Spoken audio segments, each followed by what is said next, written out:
Well, a very good afternoon, ladies and gentlemen. Welcome to another Flight Deck Sim live stream. Today it's the 7th of April 2022, 4 minutes past 6 in the evening, United Kingdom. We're back in Microsoft Flight Simulator, and 1 week ago we flew the pre-release version of the Wing42 Boeing 247D.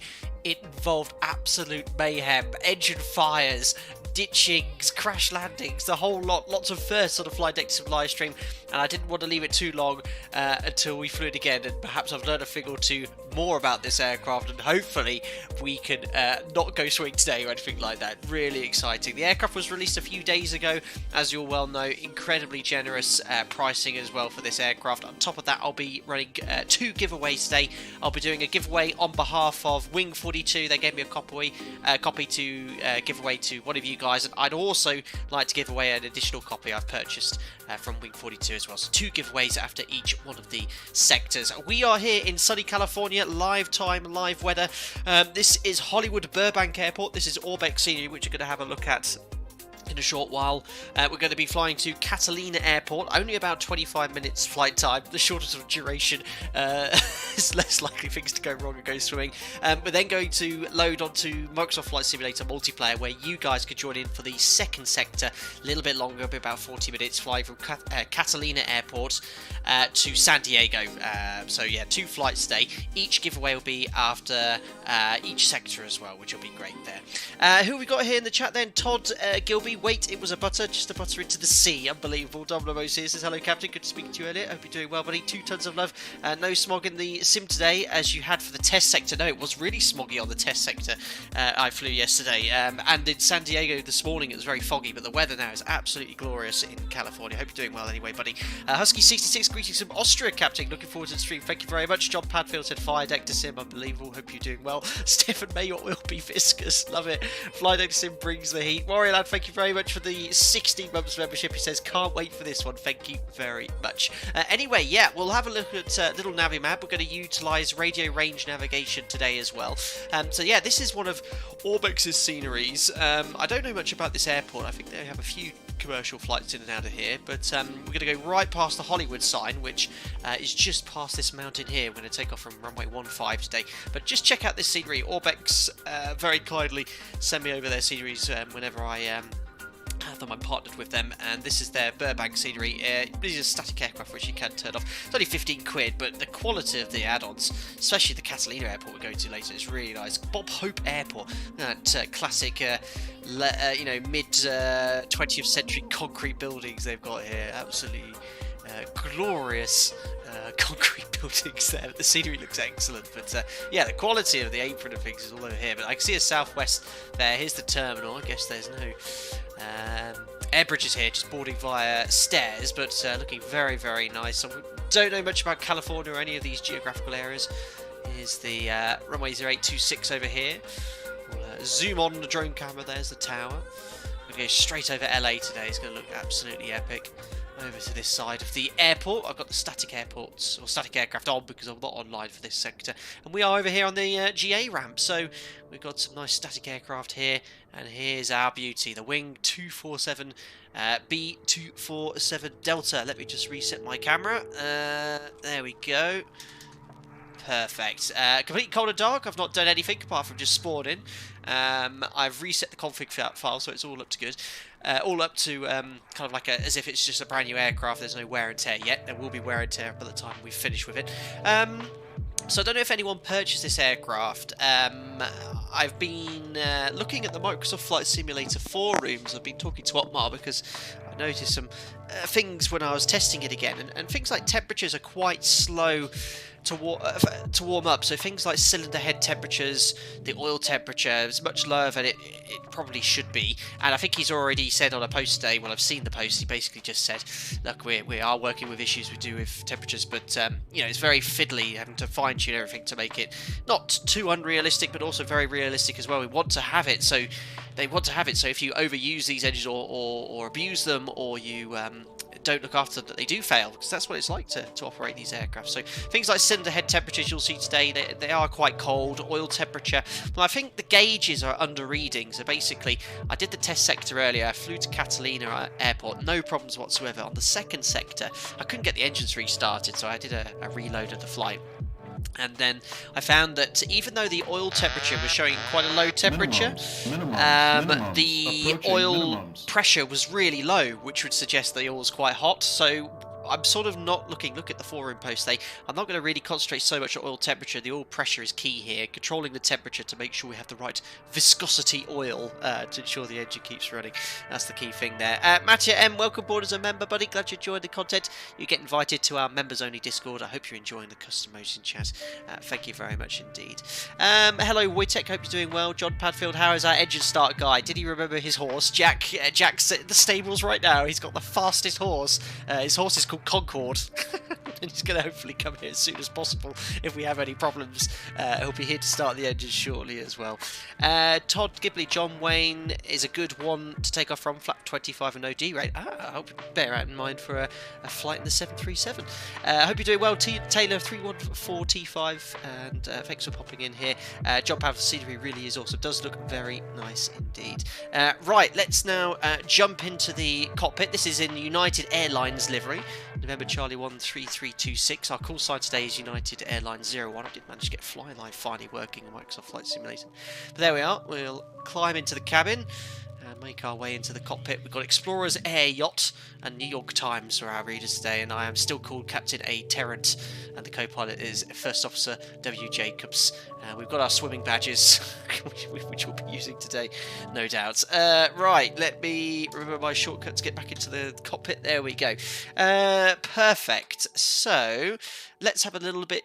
Let's have a little look at our flight plan today. So here's the little nav map. This is a free download. All the information about this is available with Wing247 and allows you to install custom waypoints. So if you missed up the first stream, I've got all these custom waypoints installed, which the Wing42 team will provide with you, and these are all the radio range beacons which are no longer there today, but they are where they were 70-80 years ago. So we're utilising this today. We're in Burbank. We're going to take off from runway 15. Now initially we're going to fly visually, have a bit of fun. We're going to fly directly on the direction of runway 15. This is where the Hollywood sign is. I think this is one of the studios for Hollywood as well.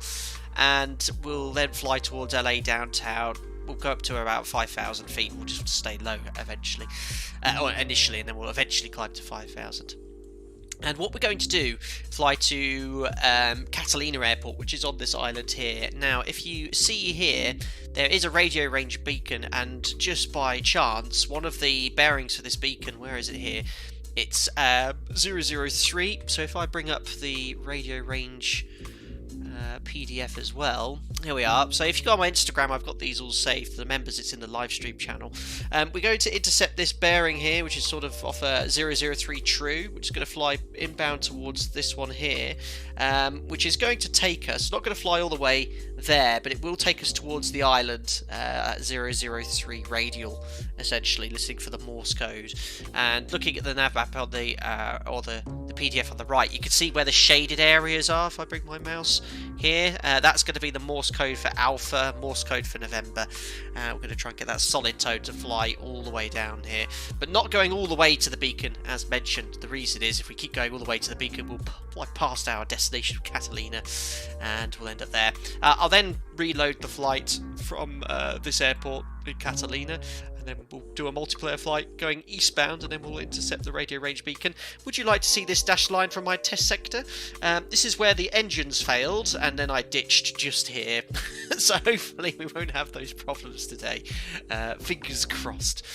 Right, so let's turn down the music here, because we've got to have 1930s era music. And I think if I bring up the little nav map, I believe we've got a radio station very close to us. We do. Look at this. We've got KMTR on 570, so we've got to listen to the radio. So let me get some electrical power first. So put the battery on, radio power on. That's going to drain our battery. Look at the ammeter going down.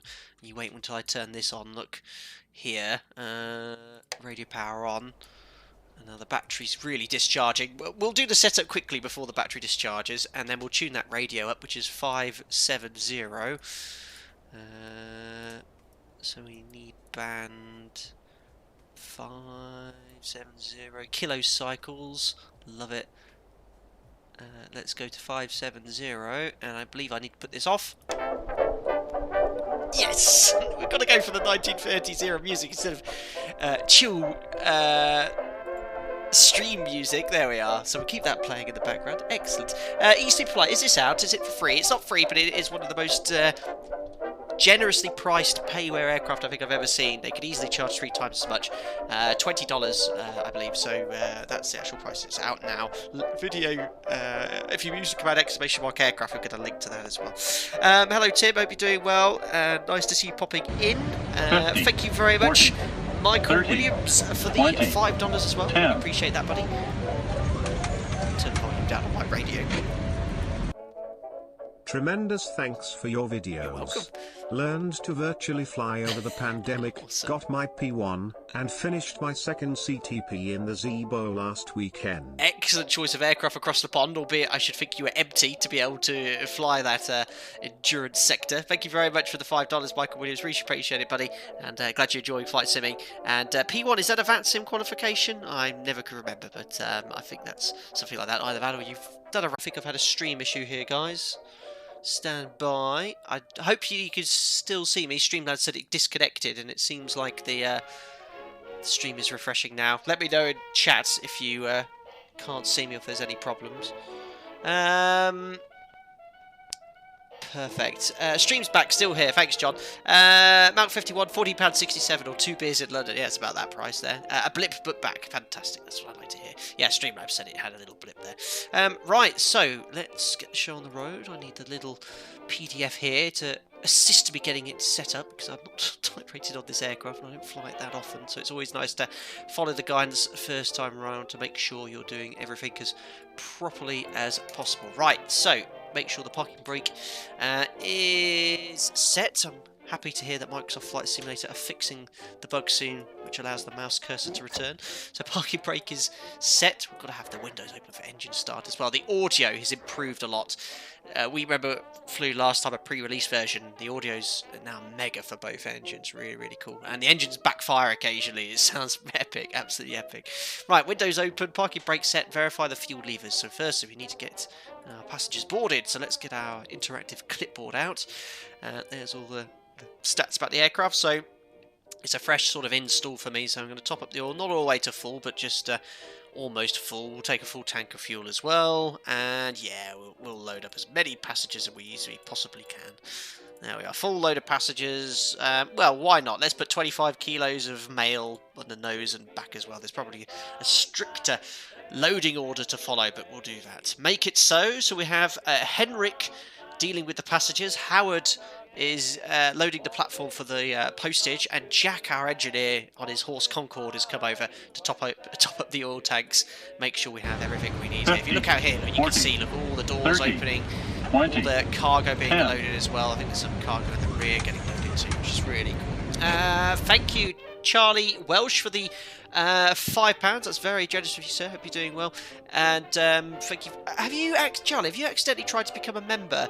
Because it said you've set up a monthly tip of a £5, so thank you very much. But if you want to become a member, make sure you do that on YouTube. Don't do a monthly £5 tip for nothing. You know, utilise the membership and enjoy the perks associated with that. Appreciate it, buddy. Thank you very much. Concorde is an excellent name for a horse. Sadly, my wife wouldn't let me call the cat Concorde. Unbelievable. It's actually... Was it Monty Python? One of the Monty Python episodes, John Cleese is on a horse and it's called Concorde. It's the one with the lupins. Anyone doesn't know who or what Monty Python is, I implore you to watch it. It's the one, I think, where he wants lupins or something and he goes, come on Concorde, something on his horse. I think that was the reference I was going for. Excellent. So it looks like the baggage is loaded. The passengers are clambering in as we speak. There we are. Removing the passenger stairs. Thank you very much, Henrik. Appreciate that. Excellent. That's almost done. Superb. Right, so we're ready for the engine start. We just need to configure the aircraft now. So we need to turn the engine selector to both. We'll take fuel from the left tank. Same as before, guys. Every 10 minutes, remind me to shift the fuel tanks. I'd really appreciate that. You're going to have to remind me because I will forget having to hand fly this aircraft all the time. It says open one of the fuel tanks, which you've done both here. Then it talks about using the wobble pump to pump pressure. We'll need to do it again prior to engine start, but I'll get 5 psi at least now. It will drop off, of course. Engine is cold, so we'll prime it. What I've found that at the moment in the Wing42, you seem to have to prime it for every engine start, even if the engines have been running for a while. I don't know why, but we discussed earlier, the temperatures seem to never get that high, even for oil temperature. After it's been running for an hour, it's around the same as the ambient temperature. It's quite warm, actually, in California, 80 degrees Fahrenheit. Anyway, let's select engine selector to left. We'll turn on the main valve. We'll prime it 3 times. 1, 2, and 3. There we are. And I think we can now turn that off. Oh, there we go. And turn on the master ignition switch. So we need to push that down, move these to both. Going down here, mixtures to rich. We'll crank the throttle up about 10%. I found that you might need a little bit more. Mixtures will go all the way up to rich, 100%, and RPM I do have assigned to my joystick, max RPM. There we are. I think we're all good for engine start. What is the velocity of an unladen swallow? Brilliant. From Monty Python then. We are the knights who say nee. Lots of references here. Love it. Music's making me want to crack open a tin of Spam, said John Padfield. Outrageous. Right, I am going to just turn the radio off because my battery's going to be discharging at a rate of knots. So let's just... There we are. We'll turn that off. We'll turn up Microsoft Flight Simulator. You can hear my clock ticking because we are almost ready for the engine start. Where's the radio power? Turn it off. There we are. Battery's pretty much on 0 now. So let's call up Jack to start cranking the engine. We're going to go for engine number 2, or whichever one I primed first. And oh, it was the left engine. Goddamn Microsoft Flight Simulator. We'll wind up the flywheel, so he needs to bring his ladder and start cranking it up, and hopefully, let's see if we get a start first time. You might not be able to start it first time, it's just the way it is with these engines. So he's Jack to get his horse ready. Brilliant. Right, God, that's loud. Right, he's cranking. Let's get that fuel pressure up again, above 5 psi. I think it's psi. There we are. Come back, Jack. I need the clipboard. Click spot's not working. Mesh. No, not first time. Let's try one more, and then we might have to prime it again. But I don't want to over-prime it because the engine will catch fire. So wind up flywheel.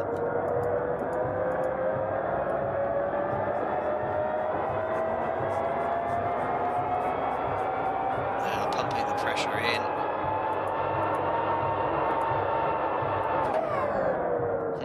Third time lucky, and then I might just prime it again. Actually, you don't have to keep that. Maybe I'll have to keep that on. Let's try third time, and I'll prime it a couple more times.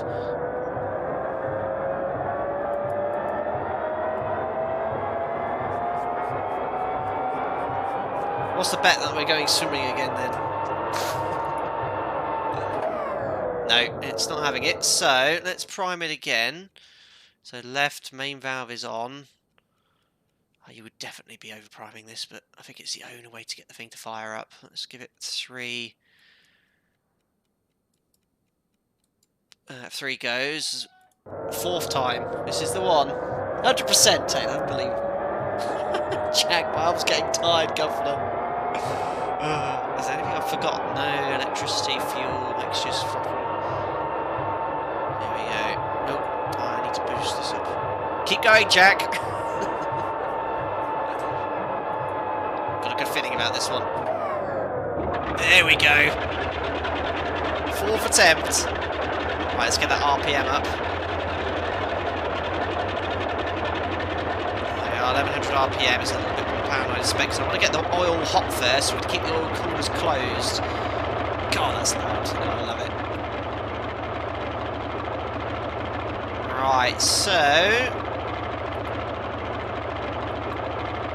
engine selector to right. I think, yeah, I can turn this off after I've primed, just cut the engines off. So let's, I'm going to give this 3 again, like we did the first time. 4 for good luck, maybe, let's do that. And we've got right engine selector on. 4th time's a charm. they still don't have the audio for the crank on the right-hand engine. I don't know if you guys can still hear me or not. Turn it down a bit more. But you can see, look, here he is. He started cranking already. Stefan, is there autopilot? No, there isn't. Stephen, sorry. So we wait until it's above 10%. I guess maximum crankage. Mesh. No! Oh, I know why. I didn't pump up the pressure. Just keeping an eye on the oil temperature as well, and the oil pressure. Oil pressure's quite low. So I need to get that. Oh no, I need to wind up flying oil first. So we need colder. We need to keep that oil. We need to keep that oil cold. Look, the oil. Let's open up the oil shutter here. Because the oil pressure is really low. I need to get it cold. Oil pressure is super low.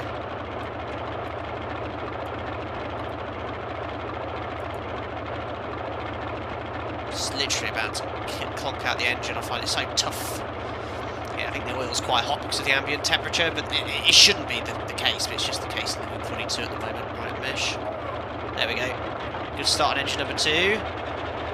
The oil pressure though is so low. Autopilot's a stick.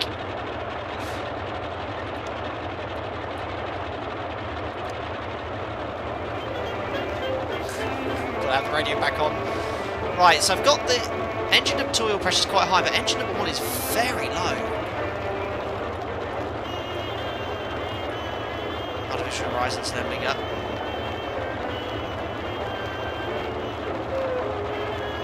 Cylinder head temperatures are very low in the mod at the moment as well. Not the mod, the Wing42. It's only 100 degrees Fahrenheit. Close these windows here. Oh, that's better.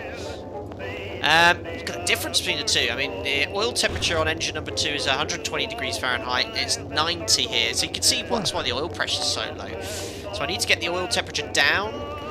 And I've got both oil shutters open, so it's the only way. I use the correct grade of oil. Maybe I should have had a thinner grade, but it's quite warm today. But it should be fine. We're well within the temperature range, I think, of this using that. I think we're well within the temperature range for this oil grade. Yeah, we're on SAE 30. 20 to 95 degrees Fahrenheit. So yeah, look, you can see the oil pressure's beginning to rise now on engine number 1, so that's okay. The engines haven't conked out or anything, and there really isn't much after start flows. Lighting is I should have just put the beacon light on actually. Oh no, I don't think there is a beacon light, is there? Pitot nav. I think that's it really, so we'll keep an eye on the temperatures. Want to keep the oil coolers open for now, because I want to keep the oil pressure sort of in the 60 pounds per square inch range here. The oil temperature, again, it's under reading massively in the mod, as with cylinder head temperatures, so just want to keep the oil pressure up, and it is building now, look, on engine number 1, which is good. Right, so, parking brake released. Don't go to idle, otherwise the engines will cut out, and we can pop the clipboard away, and just turn that this music. There we are. Turn that down slightly, then I can turn up that glorious engine sound slightly. There we are. Right, so hopefully that's not too loud. We'll release the parking brake now. Taxiing then. I'll bring up a little nav map. We can use that for now. So just going to make a right turn 90 degrees. Take the parallel taxi rate to part of runway 15. The surface wind, what is that here right now? Well, it's certainly clear skies. Clear skies, 10 statute miles, 25 degrees Celsius, 3011 for the altimeter. I think we'll just push B for that to be set. And surface 1403, so runway 15 is perfect for departure. Just need to align the gyro as well to the compass. So that's showing 350. 350. Looking good, guys. Let's go. So, parking brake release, checking those oil pressures. Ah, look at oil pressure on number 1. Why is that so low? Oh, the engine's actually stopped. That's why. This aircraft, like, what is going on? And if I know for a fact if I prime it, it will catch fire.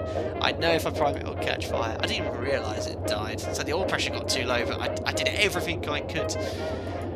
For that one. Right, parking brake set. Let's get Jack on Concorde. This is outrageous. So Come on, Jack. This has happened on the test section. As soon as I start the engine, the engine would not start. I primed it, it started, then it caught fire. Okay, well, engine number... Sorry, got the map on, haven't I? So engine number 2 seems to be fine. Oil pressure, oil temperature is perfect. And the levers are all in the same position for either engine, so I really don't know what happened.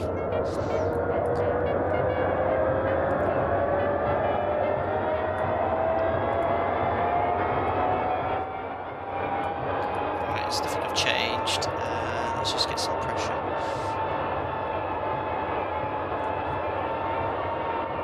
Right, starting engine number 1.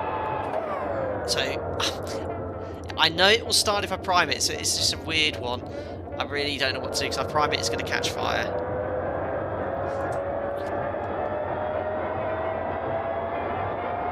Engine 1 is damaged, it will not start. How did it get damaged, though? I'll be able to tell, though, actually, in 2 seconds. Because I think on the clipboard, it comes up here. Left engine malfunction, please restart the flight to have the engines... But I honestly, the starts are identical. The levers are all in the same position, and engine 1 died, and it's damaged to the point where I can't actually fix it. So yeah, Sky is right. I'm gonna have to restart the flight. Yeah. Oh well. This happened last time. I don't know. And this is what people are reporting on the forum posts. We're following everything by the book. It just doesn't work. So what I'll do, I'll just restart the flight. I'll come back in about 3 minutes or so, and hopefully. We'll get 2 engines started. Right, see you shortly.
Well, that didn't take long.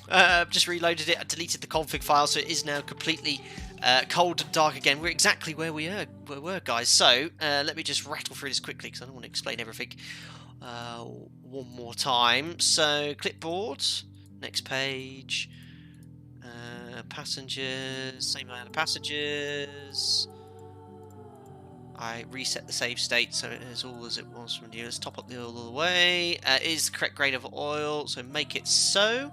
And whilst that does that, we'll go this way here. It's better to keep the oil too cold rather than too hot. Yeah, I found that, Sky. I mean, I had the whole time the oil shut. Oh no, they were open, weren't they, for engine start? Well, let's leave them open to keep the oil cold and get that pressure high, because the problem was that the oil pressure is getting too low. So everything I can do to keep the oil pressure high will be to open the oil shutters, keep the carburetor air cold, and then I will run them a little bit lower. I think I might have had too much an RPM. I think it did. I did say between 900 and 1100, so we'll keep it around 1000 RPM to keep it going there. Right, so we'll get going, guys, all for your amusement. Right, firstly, make sure the parking brake is set. I don't think I can get to that click spot there with the clipboard there. I can't get rid of the clipboard. And I've lost my mouse cursor. Right, parking brake is set. Verify the fuel levers by checking the fuel quantity gauges. Maybe that's what I didn't do last time, and that's why. Plenty of fuel. That's looking good. Open the valve for the fuel tanks by turning the fuel tank selected to the desired tank. So I'm going to have left on. Now someone said to me, or I've read in the forum, it said sometimes I get better results by leaving on the first engine, selecting the tank from the respective side, or left on and then go to both for the second engine start, but I'll leave on both. That's the way I've always done it on the test sectors. So open the fuel tanks, open the engine selector to both as well. We'll give it a little pump. See the pressure is increasing there. Ron Wayne, thank you very much for your membership. Glad you enjoy the content. You get invited to our members only Discord. Hope you enjoy using the custom emojis in chat as well. Thank you very much for the monthly support, buddy. Appreciate it. Thank you very much indeed. Right, so we've used the wall pump a little bit. Let's now prime the engines again. So we're going to go for engine number 1 to start with. Main fuel valve on. We're going to go 4 times. 1, 2, 3 and 4. So that is primed. Turn on the master ignition. Select it to both. Batteries on. Just pushing this in. And set the mixture to full rich. Mixture to fuel rich. We'll do everything we can to get this oil temperature. I'll keep it nice and cool. Max RPM on the props. And we'll crank that throttle about 10%. Right, I think we're all good to go. Hopefully my ground staff have finished loading. They have. We just need to remove the chocks. The parking brake is set. And let's try it. Wind up fuel wheel. We just need to build up the fuel pressure as well. Dave K, you got the floats ready? Unbelievable. Don't forget carb heat. Oh, really? So open up the carb heats? Yeah, but we want to keep that cold. I want to get the temperatures up as much as possible.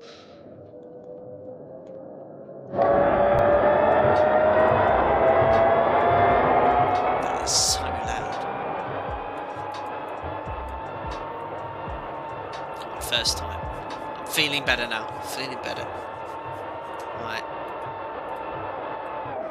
Oh, first time. First time. Right, I'm going to keep 1,000 RPM this time. Oil pressure's risen straight away. So we've just got to keep an eye on that. Because the problem was last time. RPM's too low here. The problem was last time the oil pressure here dropped to 0. And that's why the engine died. So there we are, about 1,000 RPM. Just need to repeat the process for engine number 2. Shut that window. So, engine selector, right, so I'm going to prime it 4 times again, which is a bit excessive with this temperature, but 2, 3, and 4. There we are, that's primed, and let's get Jack here. First time, what could possibly go wrong? Absolutely. Right, oil pressure staying high, that's fine. The problem is I'm always having it too low. Oil temperature, not so worried about it because it's not the most accurate, I don't think, at the moment. Let's turn this nonsense music off. Right, there we are.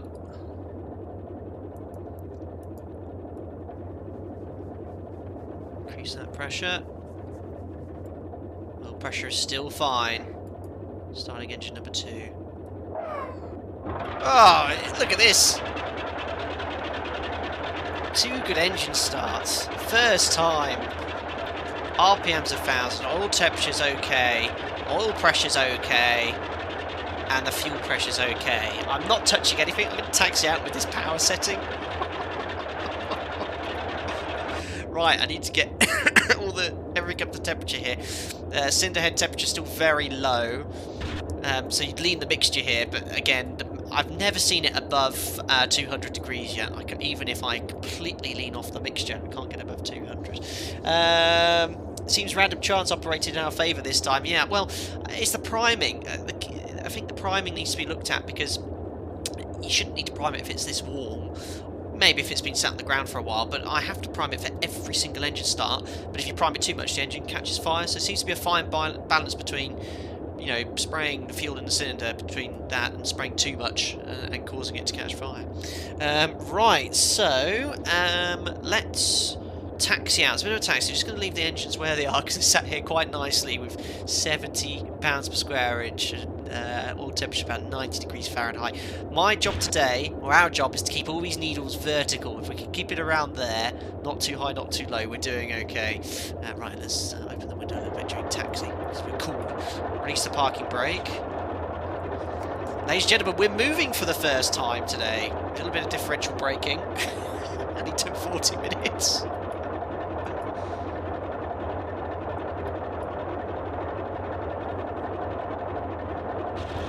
Oh, watch your head. The thing, I'd like to reduce power. I don't like riding the brakes. You never want to ride the brakes in any aircraft, but if I reduce the power further, the engines will cough and die. I'm going to move my head slightly so I can monitor these temperatures. Pressure's good. Temperatures are fine. A little bit of differential braking to the left. Alright, we're on the parallel taxiway. Well, not too far from Hollywood. We could film this epic adventure for a new film. Air disaster investigation, probably. Right, we're on the parallel taxiway, looking good.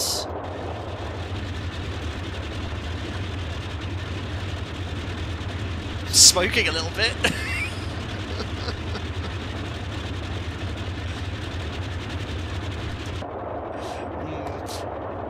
Can you fly to North Korea? Not today. Not today. Maybe we'll visit it one day. There's a fair whack on the old taxi speed there, so I'm just going to brake a little bit. That's me and my cigar, sorry. I love it, John. Concorde's behind it. Well, Jack's behind us on his horse Concorde. Just in case. Passing Bravo 2. So engine run-ups, there's not much guidance about engine run-ups. It talks about checking the feathering function of the aircraft, but every time I've done that I've cut the engine, so I imagine that's done. I'll just sit at the hold point for about 2 minutes, just to get things up to a little bit of a warmer temperature still, and we'll discuss our departure again. Sounds of this thing though, absolutely epic. There's nothing better than a radio just ticking over. Right.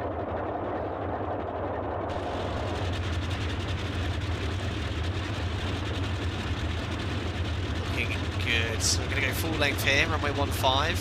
That's sign say fly quietly. Is that so we don't annoy all the residents around LA? Right, let's bring it to a halt here. So, parking brake is set. Let's just again check all those temperatures. So, cylinder head temperature. Yeah, the cylinder head temperature right now, even though the engine's been running for about 5 minutes, it's 50 degrees Fahrenheit. The cylinders are currently colder than the outside air temperature. So this is.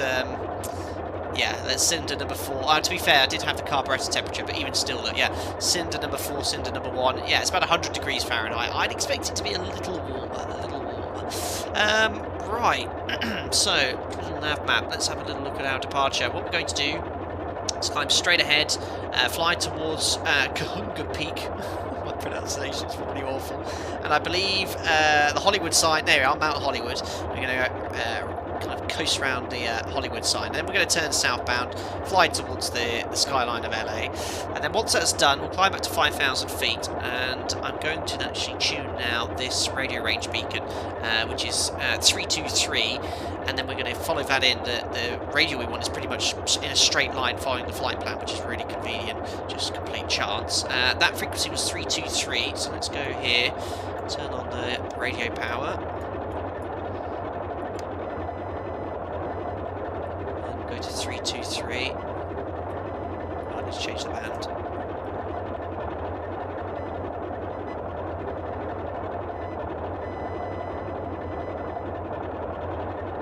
So that's about 323. I think it's just finished completing the Morse code, so we'll transmit it again. Just want to make sure it's the right one. Compass seems very happy. Yeah, I need to update the DG actually. I've not done that yet. That was the right frequency, wasn't it? 323.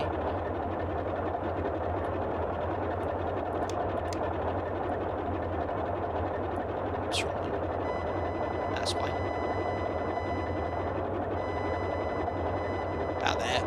there we are. So we won't use that at the moment, but pop that off. It is all ready to be used, and we'll get going. Don't forget to switch fuel selector. Thanks, Stanley. I'll actually do that now. And then 10 minutes after takeoff. What are we taking off at now? We're taking off at 45.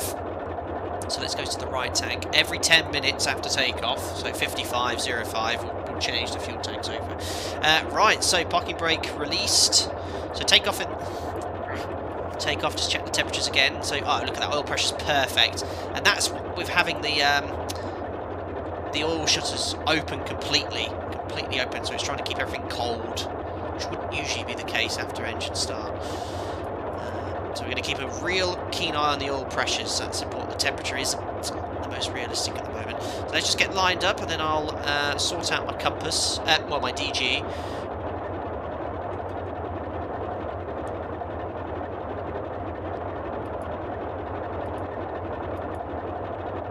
Takeoff power setting then. Let me get my notes out. Make sure we're pointing in the right direction. There we are.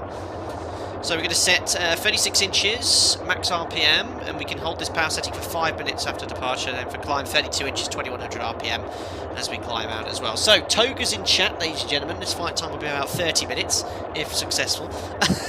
We're all ready to go, right. Let's slowly increase that power then.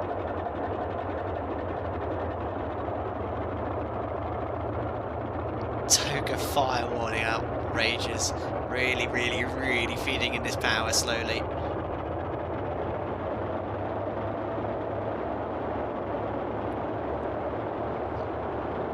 There we are, so that's full power. We can hold that for 5 minutes. Just want to check my temperatures and pressures. So temperature's still quite low, pressures are perfect. Let's go to Catalina, ladies and gentlemen. Crank this up slightly for takeoff. Brakes released. On our way. Airspeed's alive. Tail's coming up. There's 60 miles an hour. Rotate.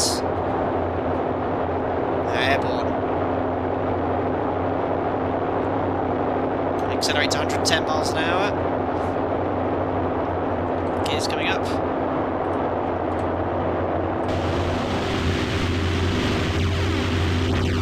Nothing smoking yet.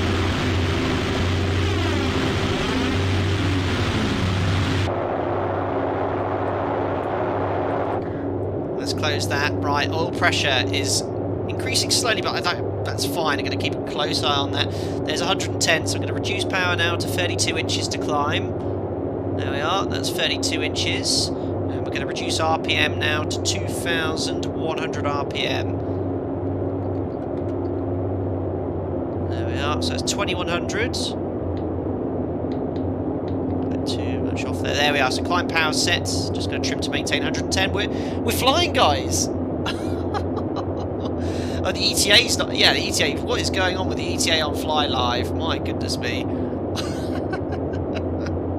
Right, 110. I don't want to touch anything. Pressures are fine. Cinder head temperature's fine as well. I'm going to keep that oil nice and cool. Might start slowing it. It's on the higher side. Coming up to 2,000 feet. We're going to go around the Hollywood side, which is this side of this hill here. Level off at 2,000 feet.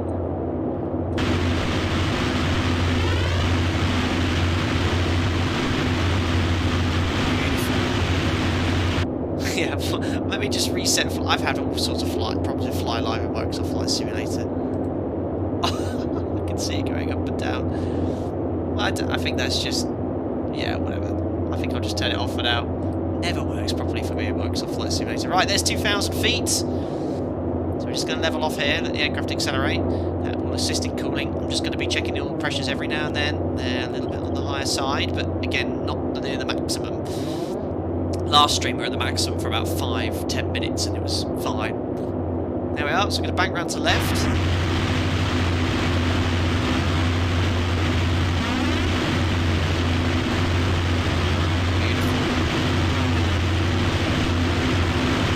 Look at this!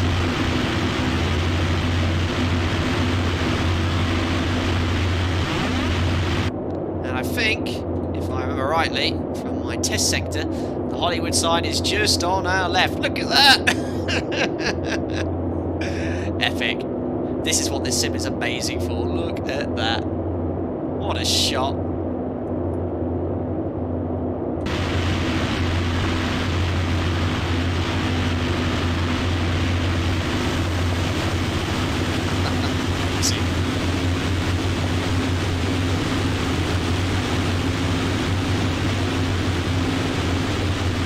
Wonderful. Right then, so that's our little tour of Hollywood. We're going to maintain 2,000 feet. Sort of trimmed out here at about 160 miles an hour. Temperature and pressures are fine. Temperature may be a little bit low, but it's the only way to keep the pressure where I want it, which is about there. We'll climb up to 5,000 feet shortly, and then I will probably close it slightly. We're going to head towards, is it downtown LA here with the skyscrapers? Not so sure, but we're heading about southeast bound at the moment, which is where I was intending to go. In fact, I can show you on the little nav map.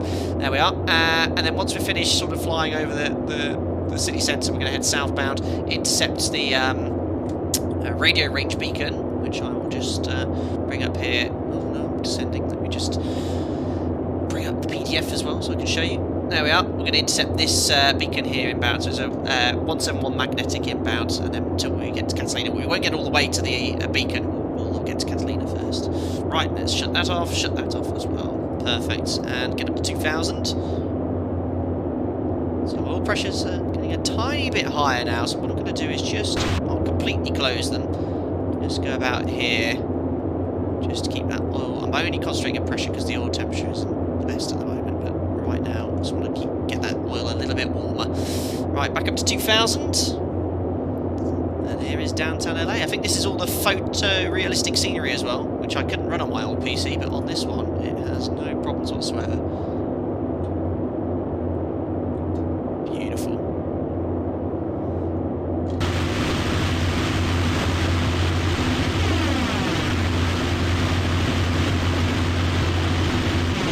Look at that. It looks amazing.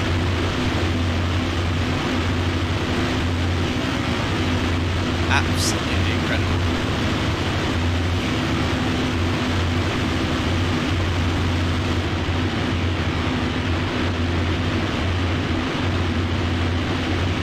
Well, I hope the engines don't fail now. We're going to spawn a podder. Epic. Right. So, what we're going to do now is initially just head southbound, and then we'll just get in that direction because that's where we need to go. In fact, it's such nice weather and live weather, live time at the moment. I believe I can already see our destination over here. Look, this is where the Island of Catalina. So even if we fail with radio range navigation, we're going to have a nightmare. Right, we won't have a nightmare because we'll be able to see it. So I will now reset climb power, which has actually pretty much been set still. We've just been cruising at a higher speed, so 32 inches. 32 inches, we've got 2,100 RPM. Again, our oil pressure's getting a little bit higher now, so what I want to do is actually I'm going to close these oil shutters, get some temperature up there so we can get the oil pressure dropped down to about... Does anyone know what the ideal oil pressure is for the Boeing 247? Oil temperature's a bit cold as well. So I don't know what, if anyone could tell me what the oil pressure is, we'll keep going to... keep working to get that set. Oh, I need to sort out my DG here, look at this. So, 175, of course, way out of whack. 16175, there we are. So, DG's realigned. I don't know if that's my excessive manoeuvring made it topple. Sky, you were very helpful to start. So 70 to 80. Okay, so on the high side, I've closed the oil shutters now, so that should get the oil temperature to a warmer temperature. I need to start climbing 110 miles an hour. That will also help increase the temperature as well. I'm going to go up to 5,000 feet. I think LA International's around here as well. You probably wouldn't be able to climb up to 5,000 feet. We're exactly on the approach path for the runways here, the westerly runways here into LA. Yeah, Jack can't come on his horse Concorde now. Right, let's tune up radio range. So you can see this as well. Turn this on. Be much better on the second sector. So listen out for the dominant Morse code. So I'd say that's Alpha. Okay. Oh, sorry, November. So I said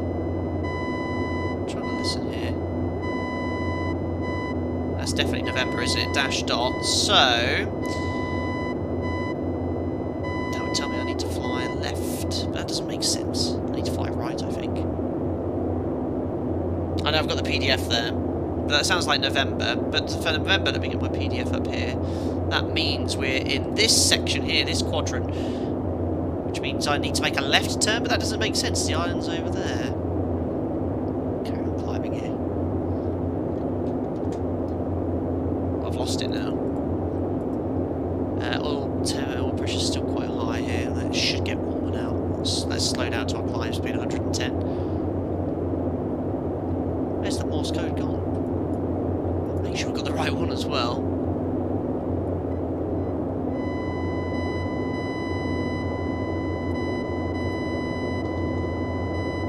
That's Alpha now. I might have had the wrong radio range beacon. Alpha makes sense.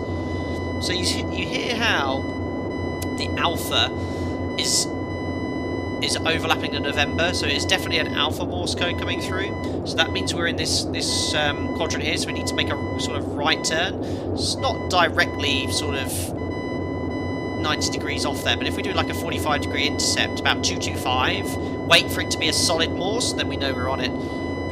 So what I'll do, turn that down, turn it off. We'll just go on to heading of 225, keep climbing 110, check my temperatures. Pressure, still high, but it's holding. We've got everything we can to keep that oil warm. It's going well so far. Get out of here, guys. Yeah, I thought we must have the wrong radio range beacon, because I was like, it can't be November. Right, so let's go on a heading of about 225.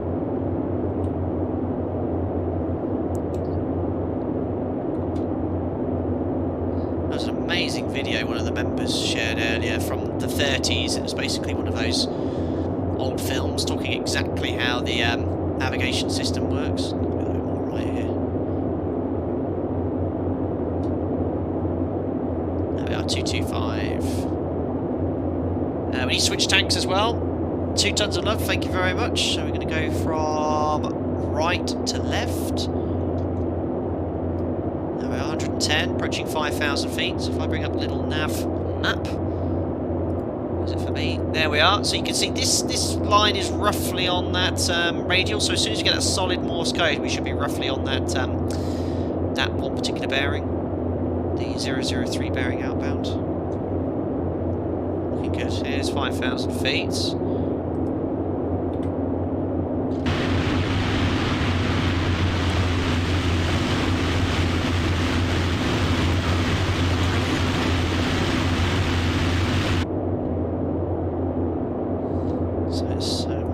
Aileron trimming here. I'm just letting go of the controls. There's 5,000 feet, so we'll level off there. I'm just letting the aircraft accelerate initially. So when we set our power setting, that's when we've got to really keep a close eye on the pressures and temperatures. Temperature's a bit low, pressure's a bit high, so we'll keep the oil coolers shut for now.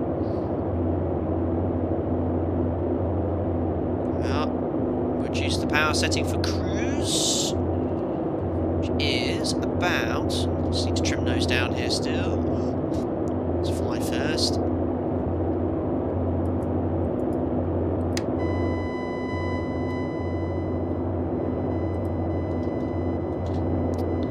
So we still have that Alpha. The Alpha Morse code is still dominant, so we're still right of track at the moment. We're just waiting for that solid November. Go back onto that heading of 225. Thanks for subscribing there, Jose Castro. Hope you're doing well. Problem is, with radio range navigation, it means I can't have the radio on. I've got to have this instead. I'd love to try this in IMC though. I mean, you can't fly an ILS. You just got to hope there's, you know, you can drop below the cloud base over the beacon, and you know, the airport's there or the beacon. Right, there's 5,000. I'm going to open the carbs, lean the mixture to get the cinder head temperatures up as well, whilst also maintaining everything at the right temperature. Pressure's perfect. I'm happy with where the pressure is. It's very hard. I find it's hard to get this aircraft. It's very hard to tell if it's climbing or descending. It's very sensitive, so I just need to get this trimmed down. Got got power setting of 20. What do we need for the cruise here? 27 to 29. It's got 28. That's perfect. It's about 5,000 feet. So I'm just going to lean the mixture slightly. That's going to help the cylinder head temperatures increase because the less fuel has a cooling effect.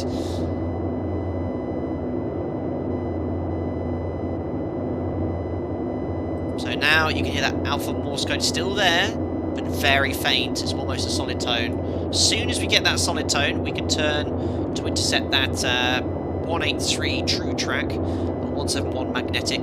Just fly that. I don't know what the wind is up here. I think it's quite light variable, so we can just set 171, and then that's it. What time is it for you? It's 7 o'clock here, Fireball 8981. Ooh, we're descending. Very hard to tell if you're climbing and descending. You just don't have the instruments in front of you like you do in modern aircraft. And that is our destination there, where you'll be, hopefully, waiting for me on Microsoft Flight Simulator Online. We'll be on the Northern Europe server. You can join with me. The cruise speed of this aircraft is about 160 miles an hour, so something suitable would be probably not a Cessna 150, probably a bit too slow, but any other twin-engine aircraft would be great. If you've got the Wing42, even the Epic, it would be great to have some of these in formation. There we are. So you hear the Morse? So we'll just let it reset. It's almost a solid tone.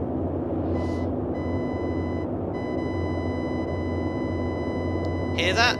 It's solid. We're pretty much on that radial now. So what we're going to do is go on that magnetic track of 171. Shut up. God, that would be infuriating. 171. This isn't corrected for wind. Actually, the nav map should show me the wind. Let me just have a look. Oh, it's 10 knots from the east, so you'll probably be 2 or 3 degrees of drift maximum. So 171, keep that turn going. And remember, this is just to get me to the island. It's roughly flies overhead. The radial is roughly overhead the airfield. It's not on the airfield, it's on the next island, but climbing here. There's 171. I think we're all good. Yeah, 1930 is probably with tinnitus prone, probably. Yeah, this would drive you mad if you had tinnitus. Right, so compass is saying 165, so the DG hasn't drifted. We just need to turn right slightly, 171, just about 200 feet high. Checking everything here, all pressure is perfect. 70 psi, we've got the mixture lean, we've got the oil coolers completely closed at the moment, all shutters. Looking good. How's the flight going? So far so good, Eric. We did have to reload, we did somehow seize one of the engines, but this sector, how many miles in? We're doing okay. See if Fly Live's ETA sorted itself out. No, our ETA is... The actual bar's working fine, it's just the ETA is all over the place. Oh my goodness, maybe I can actually turn that off. Let me see if I can disable that.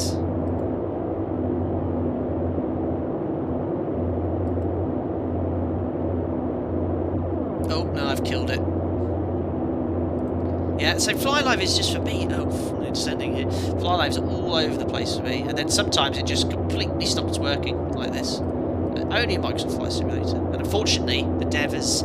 So I've spoken to him not so long ago, he's abandoned it. He's no longer actively updating it, so I don't know. Oh well. We haven't got that far to go. So, Morse is good. Let's have a little listen to that Morse again. Look at that. Sounds pretty solid to me, so we're on that radial, looking good. And nav map shows us basically this is the one we're flying inbound to. Look, we can see if we extend that out, we're perfectly on that radial, but we're going to basically start descending very shortly to go into this airport here. So there's no radio range beacon on this sector. We'll talk about the second sector, which is a little bit longer. We're going to sort of follow this track, intercept this radio range beacon, and then we're going to fly along the coastline at about 1,000 feet, well, 2,000 feet. I want to be a bit higher in this one in case the engines do die. Right, so approaching the airport then, I'm gonna try and fly it visually. I'm just gonna keep on this heading of 171. I know when I hit the coastline I need to make a left turn, and it should be, maybe if I zoom in around here somewhere, we'll just keep a close eye on it. So I want to start a sort of gentle descent now. We've been airborne for 20 minutes, everything's cooking good. Oil pressure is perfect, temperatures are fine, I think they're way colder. I mean, look at the oil temperature 80 degrees Fahrenheit. It's 70 degrees Fahrenheit outside of this elevation. I'm sure it should be much warmer. Cinder head temperatures as well, about 100 degrees Fahrenheit as well. Again, much cooler than expected. Right, let's start our descent. Now, what's a decent descent power setting without killing everything? Let's reduce power. I don't mind going a little faster. Don't want to take too much power off. So I'm going to go about 18 inches. Constant speed propeller, so still maintaining 2100 RPM. The speed's dropping off now. We'll go for about 1,000 feet per minute. Fuel tank change, yes. Let's now go to AUX on. Make sure we go this way. There we go. Thank you very much, Spoozy Clips, for that.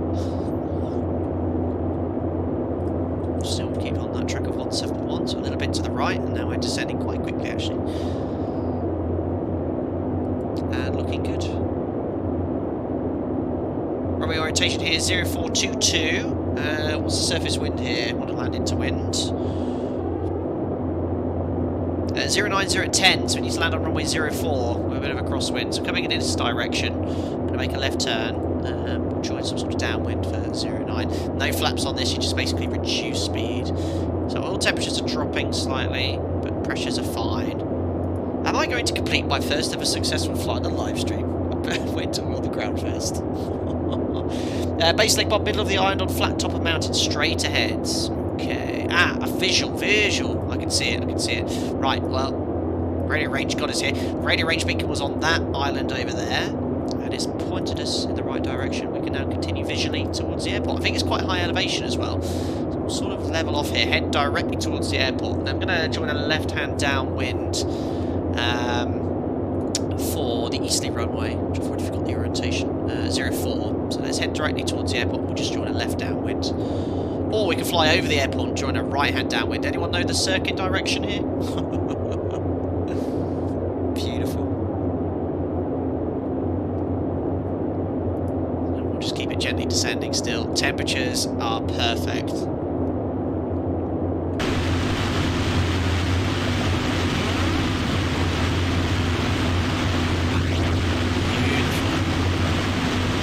There is the West Coast, California.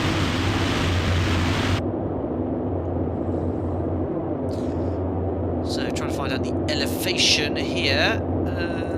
Catalina. I can't find out. You could try the VR approach with no VR for extra points. Unbelievable. City of Avalon is to the left. Fly over the casino. Ooh, interesting. Ah, well, Avalon's I think over here. On departure, we'll go over head out Avalon. Right. So what I'm going to do. Just make sure that is the airport I am definitely looking at. Yeah, there is the airport. We're going to join. Let's join a left-hand wind. Keep descending. Take a little bit more power off. We'll do a nice long final. Superb. EXP archive will be into San Diego by home. Yes, we'll be flying into San Diego. Hopefully getting on the ground here successfully. This is another ORBX scenery. It looks absolutely superb. There's a DC-3 there. So let's join left-hand downwind here. We'll just keep gently descending. Not on the ground yet.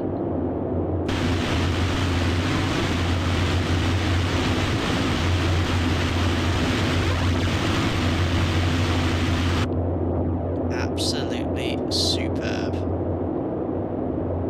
So let's go on a heading of 220. That'll be downwind. Just keep descending. Speed's 150 miles an hour. Approach speed is 80 miles an hour and then 60. And whatever you do at the moment, don't go idle. If you go idle, the engines will die. Nice long final here.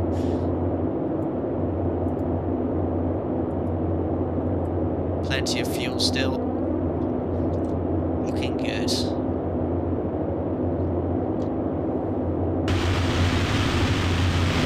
And then we'll do the first giveaway. How exciting! Then you could be flying on this aircraft in Microsoft Flight Simulator. Superb.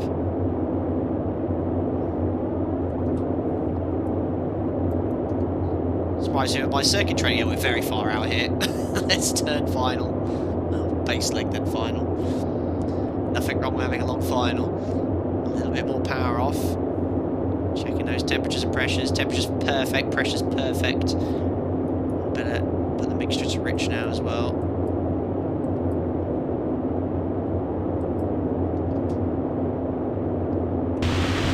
Gotta try an endurance one. Oh, what am I doing? Flying nowhere. Way past the extended final now. I'm just enjoying myself too much. Scenery's epic. I know, it looks amazing. Just got way past the extended sense, like my turn onto final was rubbish. Climbing as well. Speed's 110. I'm gonna go max RPM on the prop.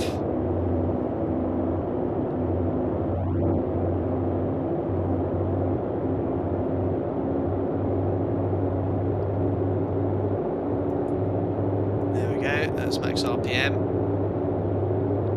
a little bit high here, I think I'm descending quickly.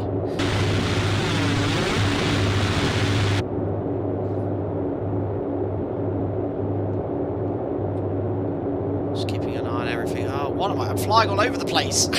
That's my way of losing height and speed.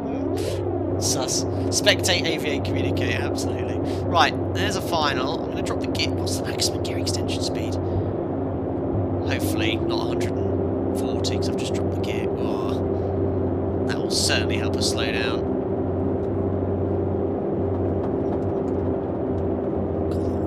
There's a lot of shaking and knocking and all sorts here. Start bringing that speed up because we're way too fast here. 110, we need to be about 80 over the threshold. That sounds a lot. A little bit low now. Oi, oi, oi. What's coughing? What is going on? I've not heard these sounds before. Oh, can't count now. 80, very low here. Oh, what an approach! That wasn't great.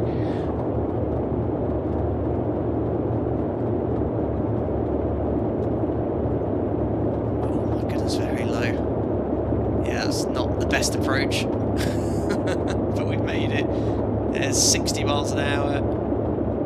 Now we can start descending. Well, a bit of a crosswind here as well. Round out. Reduce power, not all the way to idle. And we're down. Left rudder. Brake. Ladies and gentlemen, welcome to Catalina. That approach is a bit sketchy. Oil pressure's dropping. Oh, it is dropping. Oh, hopefully they won't drop all the way. Oh, that sounds like the engines are all over the place. Have I got both engines still? Yeah. Oil pressure's getting low again, so we need nice cold oil. I don't want to ground loop it either because it's going downhill here, which is not helping. That's too little power setting. Oh, it's so hard to. Right, let's just come here because I don't want that oil. I don't want the engines to die, so oil pressure's very low. RPM's too low as well. I think 1,000. So we need to open these oil shutters. Start getting caught. Ah, I'm rolling forward. Oh, that was close. Nearly went off the end there. Downhill. Oh, almost a disaster. Right, I've opened up the oil shutters. That should hopefully decrease the oil temperature, increase the oil pressure. There we are. It's a very narrow taxiway here. Look at this. Have a look at the scenery as well in a second. It's epic. Oh, don't stop, don't stop. This is tough navigating. I might have to cut the grass here slightly. Yeah. Oh, I'm not going to get round otherwise. Oh, look at this. Just something you can't teach. Come on. It's uphill here.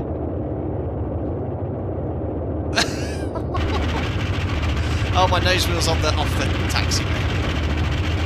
I've got no choice but to go on the grass. Can't get round. I'd reduce power on the inbound engine as well. I've got full differential braking and right rudder here. Power, power, power, power. Nothing to see here.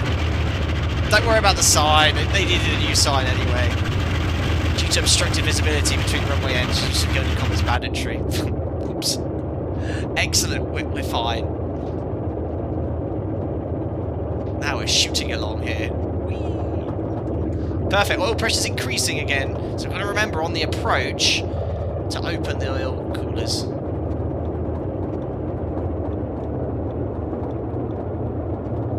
This is a very nice scenery from ORBX as well. Look at the compass zipping around. Right, here's the next left for the apron. A little bit of differential braking.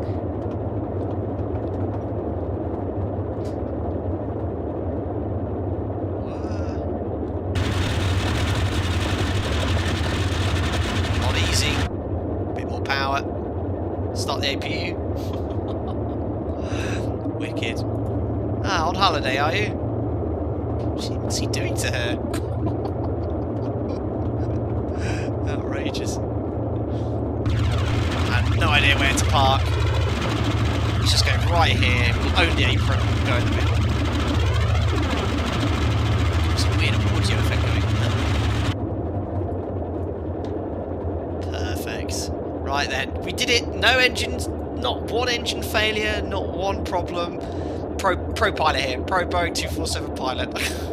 My parking brake is set. Oh my goodness me. Got to turn on the radio for a second here. And actually, just to show you, radio range navigation actually worked really well. You see how we went on that inset heading, then we had the constant Morse code, poof, then we saw the airport look.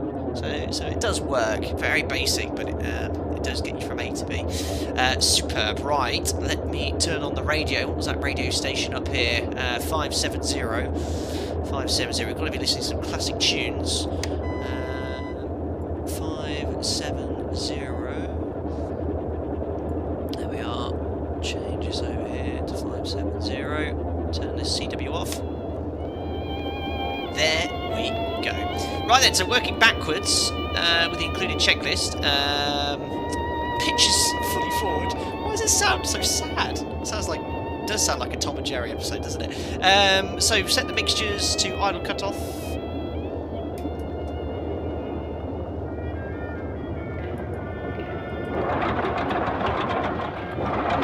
That's the first ever time I've shut the engines down on purpose.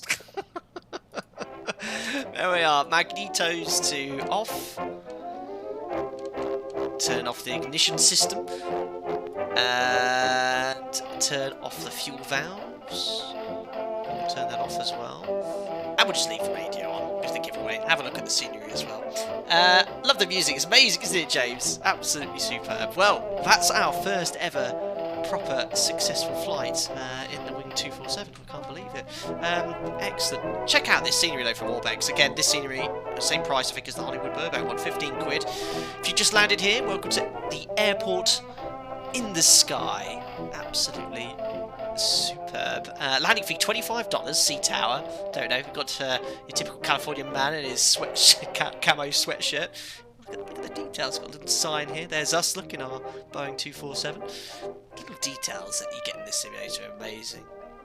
Well, these two young ladies are chatting about the amazing airplane that's just landed. Flight office, second floor.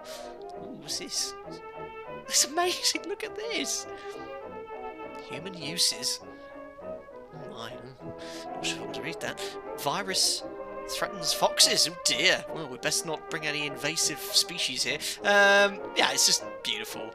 That's what I love this sim for. Airports in the sky. Catalina Island Conservatory. Well, we even got detailed garbage bins over here. There's the toilets for our passengers. Absolutely awesome. Little bar around the back here.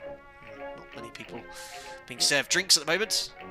This was made in the COVID pandemic, who knows? Catalina Island Airport in the sky. Amazing. Tour bus. DC3 Airport sky. Amazing. Oh! There's, he wants his $25. There's the stuff. Got some people watching. There's the Dodge. Other American cars are available. And then, yeah, they're not too interested with us. Superb. We'll just stay here on the apron. Amazing. Right, well, let's do a little giveaway for this aircraft. This is the first giveaway of 2. For those who have just joined the sector, we're halfway through. First one was just offline to showcase the aircraft. Second one, I'm going to go on Microsoft Flight Simulator Live, and we are going to do the North Europe server if you want to join. That's going to be the second sector. We're going to go east and then along the coast towards San Diego. So, giveaways. If you've not entered a giveaway before, it's very simple. All you have to do is put in the chat box a keyword, okay? I need to set that up here in the background. And if you are the winner, you just got to get in contact with me via social media, Facebook, Instagram or Twitter. Show me your YouTube username. I'll make a note of what it is and your picture so I know it's you. And we'll get that all sorted for you with Wing42. So, nothing special, no super secret questions with this one. Let me just set this up here in the background in Nightbot. So, where is giveaways? There we are, giveaways. And the keyword today, very simply, is giveaway. Not very inspirational, I know. You could put it in lowercase or uppercase. Please put it in chat only once. But if you'd like to enter the giveaway, just type in giveaway in one word to enter said giveaway. As mentioned, if you are the lucky winner, all you need to do is get in contact with me via social media, Instagram, Twitter or Facebook. Tell me your YouTube username, send me a picture of your badge and logo with the logout screen so I know it's you, and then I've got it all sorted with Otmar already. You'll just have to put a code in the checkout and you'll be able to download it for free, which is really cool.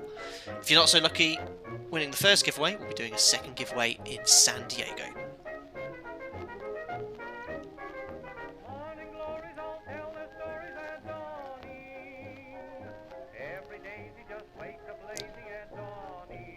You know what? I'm tempted to maybe do a charity. We're approaching 80,000 subscribers, guys, and every time we surpass 10,000 subscribers since we've had 60, we've done charity flights, raise money for a good cause. It'd be very tempting to do this in this aircraft, like do a 4 or 5 hour sector, but yeah, I probably won't make it. Do something like over, well, no, right over the Atlantic. It's not enough range, but it'd be pretty cool. Thanks for subscribing there. Ben's Mob Gaming LLC, welcome aboard. I suppose better get everyone off. They're still on board roasting in the Californian summer. Right, let's go here to...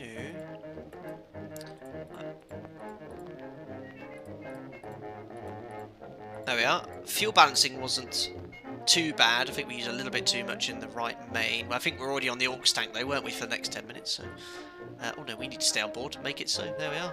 So they're going to disembark the passengers for us. Can't see them, but they'll open the door and get the stairs ready, which is pretty cool. Chocked it as well. Cool. So we ran the giveaway for a couple of minutes now. We'll run that here. I'll just get my notepad so I can make a note of everyone that's won the giveaway. I'll take a picture of it as well. And we'll see who the first winner is. So the winner of the first copy of the Wing42 Boeing 247 is Michael Tizard. Michael Tizard, a regular subscriber, not a member, unrigged. Congratulations, Michael Tizard, you are the winner. As mentioned, get in contact with me via social media, Facebook, Instagram or Twitter. I didn't mention if you don't have any social media, you can also email me at flightdecksim@gmail.com, and I'll keep an eye out for you, whatever way you want to contact me, and we'll get you all sorted. Congratulations, buddy. Still nothing said in chat. He's so shocked he's won. I'll make a note of that. Hello, thanks, he says. You're welcome. You're welcome, Michael Tizard. Well done. Hope you enjoy many a sector in Microsoft Flight Simulator in this aircraft. Well, guys, I'm just going to take a quick 5-minute break. I'll load back in at this airport. The ICAO code is Kilo Alpha Victor X-Ray. It'll be a cold and dark setup for me, but it'll only take me 5 minutes to get things set up. Suitable aircraft. I mean, you can take whatever you like. No doubt someone will be in a jumbo jet inverted, but ideally you want to be in a multi-engine twin, cruises around 140, 160 knots or so. If you've got the 142, I think it'll be quite epic to have some formation flying. So, guys, I'll see you all in about 5 minutes for the next sector. Cheers!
Welcome back, guys.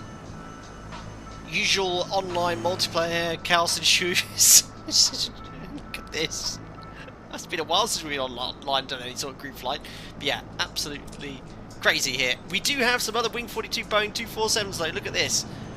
And the quality of them is epic. Look, it's exactly the same. There's an Empire Wing42 there. I did see another one around, but I don't know if he's just logged off there. But some people are in their Boeing 247s. We've got an Airbus on the runway, Sparks. Loads of aircraft on the runway here. Absolutely balmy. It's going to be epic. We've got Woods, buses. Just carnage. Absolute carnage. Unbelievable. Superb.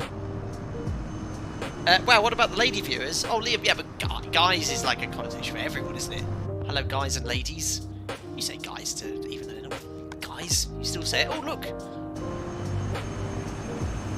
Look at this one. It's got all the stairs open as well. What the world is going on here? This one's carrying. How is that even possible? Having a good day, chaps. This guy's head in the seat. Outrageous. Wow. So does it show you the current state of the aircraft, like what they're doing? Because they've got like chocks and stairs in. Amazing. Well, there's our busload of passengers. Let's get the shot on the road. It's going to take us a while to get everything set up here. Excellent. So. It's like we're in a museum and it's like hanging on a cable or something. That is... it's good exposure for Wing42, so you can see both the external and internal model simultaneously. Absolutely wonderful. Right then, so Mr. Snowhill, thank you very much for your membership. You get invited to our members only Discord. Hope you enjoy using the custom emojis in chat. Thank you very much for the support. Hope you're doing well, buddy. I think I missed another membership ding during the approach or landing or something, because it came up in Streamlabs but not on here. I think it was phone news. Sorry, 33 months. You said wave off. I completely missed that earlier. Can you hear Jack's tail, by the way? Go on then. Out you get. Out you get. No, they just show you your configuration. Ah, okay, Stefan, that sort of makes sense, I suppose. But right, anyway, parking brake is reset. The aircraft was pushed back onto this side of the apron. Verify the fuel levers by checking the fuel quantity gauges. Well, let's get the aircraft fueled up first and topped up. We're just going to brim the tanks again, so there's no issues. I didn't reset the aircraft state yet again, so there's no problems. Make it so, and we'll carry on with the rest of the checks. So engine selector back to both. My mouse on a high spin there. Let's go for the left pump on. Use the wobble pump for 4 to 5 psi. There it is, 4 to 5 psi. Engine is cold, so yeah. I've reloaded the aircraft, so for the purpose of the sim, it is cold. So we will prime each engine. We'll do it 4 times. That worked out well last time. So engine selector left, main valve on. 1, 2, 3, and 4. So that is primed. Turn on the master ignition. Ignition to both. And we want to turn on the battery. That will help. Max RPM on the props. Max mixture. I can hear a Wing42 starting up by the sounds of it. Can you hear that?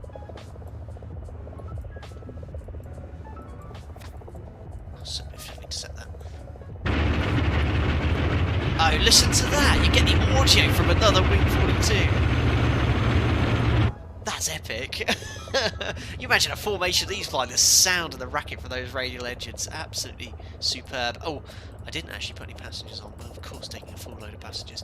Yeah, that approach I flew was a bit sketchy. I got a bit slow there last minute. I was trying to be really gentle with the engines as well. Right, fuel, passengers loading, mixture's pretty rich, propellers set to fine pitch, we've done. Ready for engine start, guys.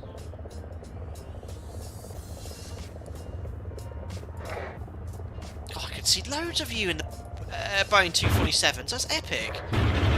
Oh, just still this. 1, 2, 3, suspended in midair. 4, 5, 6. It's going to be epic. We're going to have 6 of us flying along. That's mega. Look at this. What livery is this? My goodness. He's taking that back to buy happy or something. Yeah, that's mega. Paul Park, at least you don't have to set up the FMC. That is true. That is true. Do the landing light switches ignite candles, you said as well. Outrageous. Oh. Anyway, why are we listening to this music for? I think it should still be tuned from earlier.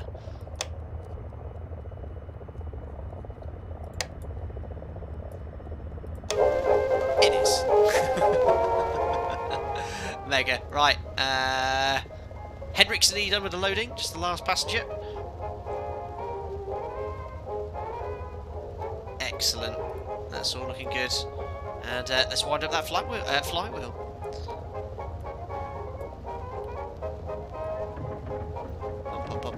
pump.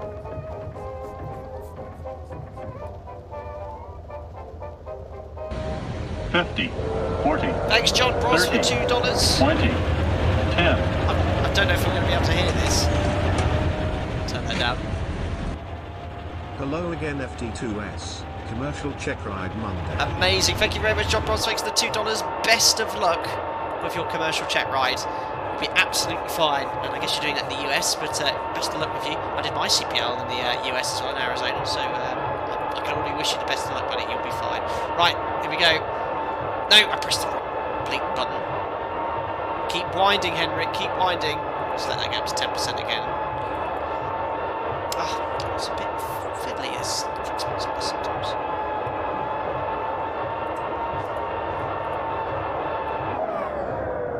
No.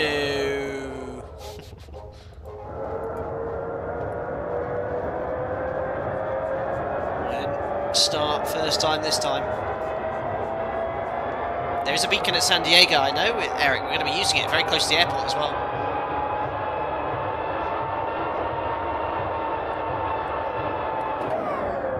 Don't tell me it needs to be primed again. I want to get these oil coolers open as well, because the pressure will build up. The temperature won't get up, otherwise the pressure will just drop off. Let me just try and prime it again. You wouldn't need to do this, you'd be over primed. Sometimes this click spot is just... No, out. And this could be causing problems. Right.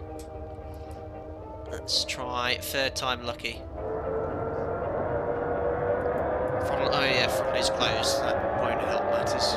Thank you. Well spotted there. Sky, thank you. Now I've probably over-primed it. Fingers crossed I don't have to reload again. Oh, pump. I need to pump.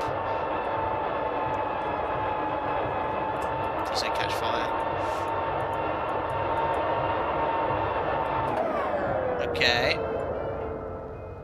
Has it started? Oh. Minimums. Nearly. Minimums. Approaching. Let's make sure I've not cooked this engine. No, it's not said anything here. Nearly went there. Anon, thanks 4 months. What an evening, boss. Just made it back for working time for 247 Madness. Didn't catch a fire yet. No fires and 1 successful flight. Albeit we had to reload. We are struggling to start the engine here. Right. There we go. Oil pressure, oil temperature.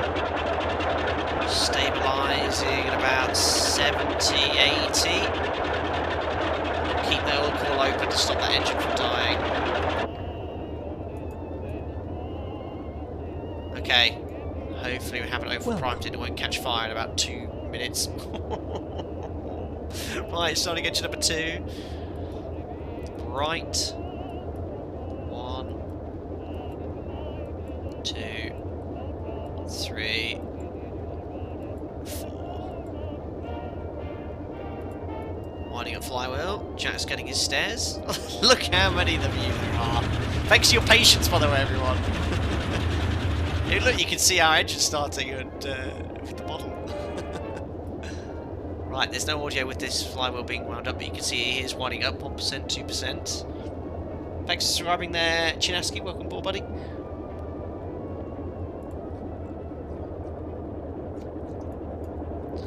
Let's wobble these pumps. Oil pressure. Where's oil pressure? Oil pressure is fine. I was looking at the engine there.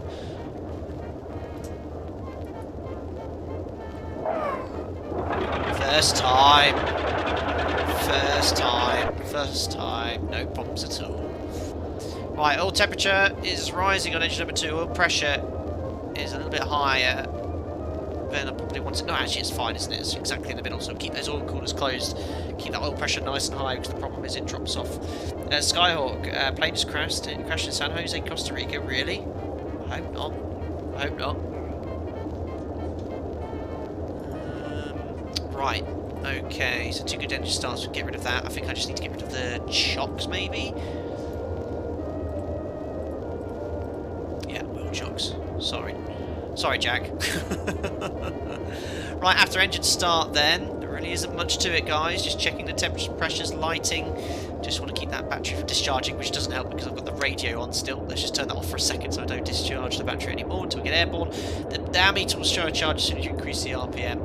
Engines at just under 1,000 RPM, so that's fine. So, we're going to take off from runway 04. We'll release the parking brake. Keep getting the engines warmed up. There we are, we're on our way. As is the bus.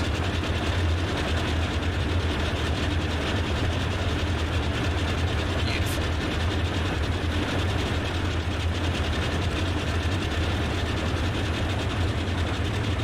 Look at this apron. Thanks for joining, guys. Love it. Right, Stubbo will follow him in his... what aircraft's that? I don't even know what that is. It's like a little twin engine. Oh, RPM's going to be a little bit low here.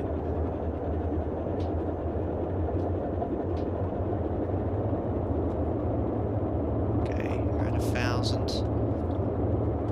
It's a bit too much power there. Sort of taxing a little bit on the grass. Nothing to see here. Temperature pressures are fine.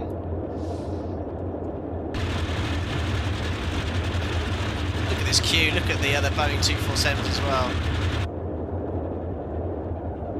You need a bit more power to get up this hill though. Oh dear, I'm trying, guys. Unfortunately, the tail wheel's sort of stopping us from moving. Come on. As soon as it gets going, there you go, the nose wheel sensor now will go. Oh, look how quickly we're accelerating. Well, we're going to have a bit of weight turbulence from the Airbus if that doesn't get airborne soon.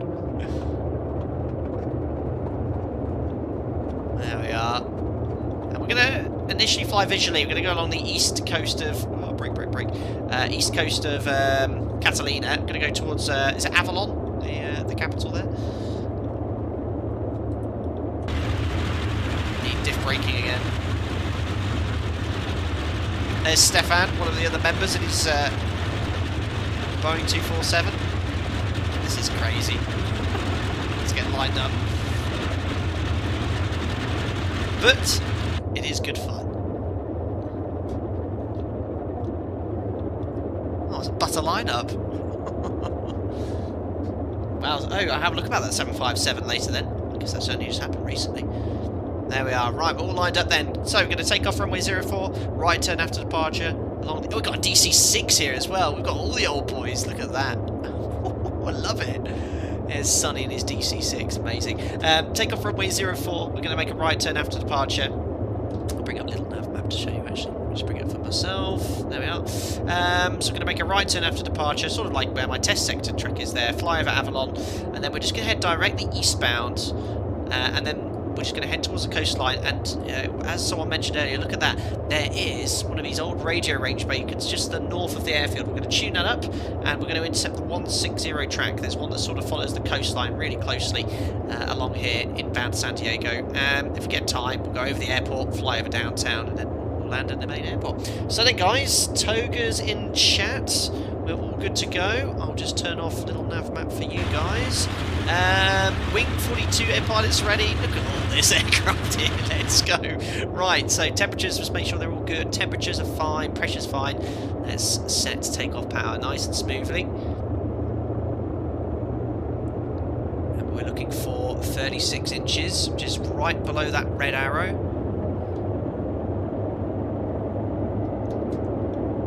Just going to release the brakes now because I don't want to ground loop it. And takeoff power set. Full left rudder hit. There's the Airbus going ahead of us. There's 60 knots for us, rotate. It's a good job they don't have... oh, look at that crosswind we had. Crosswind takeoff tutorial again.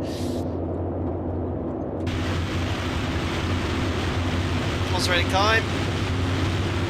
Gears coming up. I think. There we go. And look at the other Boeing 247 behind us as well. Absolutely amazing. Right turn then. Gonna head off towards the coastline. We'll level off at 2,000 feet initially. Oil temperature and pressures are fine, and keep the oil cooler closed. Wake turbulence. What wake turbulence? Yeah, there would have. Well, yeah, there wasn't any, but there would have been. And what a great day we've gone flying with. Look at this. The weather is amazing. You still see the coastline here. Beautiful. So let's head towards Avalon initially. I think the ORBX scenery even includes a heliport down here, if I remember rightly. Let's set our cruise power initially. 32 inches. Want to reduce RPM to 2,100. 2,000 feet. Keep the oil coolers closed. Want to keep those pressures nice and high. There's 2,000. Trimming. Let the aircraft accelerate. Beautiful.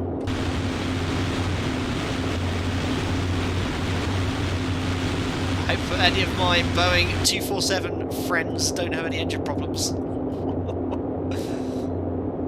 Some little weird terrain spikes that you get in Microsoft Flight Simulator, but they should disappear as we head in this direction. I haven't sorted out my DG yet either. Oh, my altimeter just went a bit weird. I just pressed B to reset it and it thinks we're at 100 feet. That's not right. Anyone know the QNH or inches of mercury for San Diego? Let's just sort my DG out here. Pressures are fine. 120. And we've been able for 2 minutes. Again, every 5 past the hour. So at 55:05 we'll change the fuel tanks over.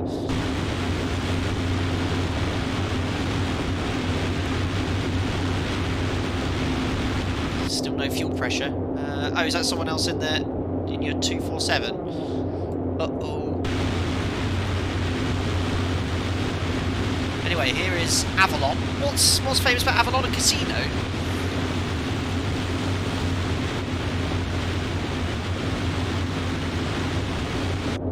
Q&A 3012. What's that in? I've only got inches of mercury, I'm afraid. It's not that. It's going to be like 1016, 1017, isn't it? Pink building is a casino. This one on the end.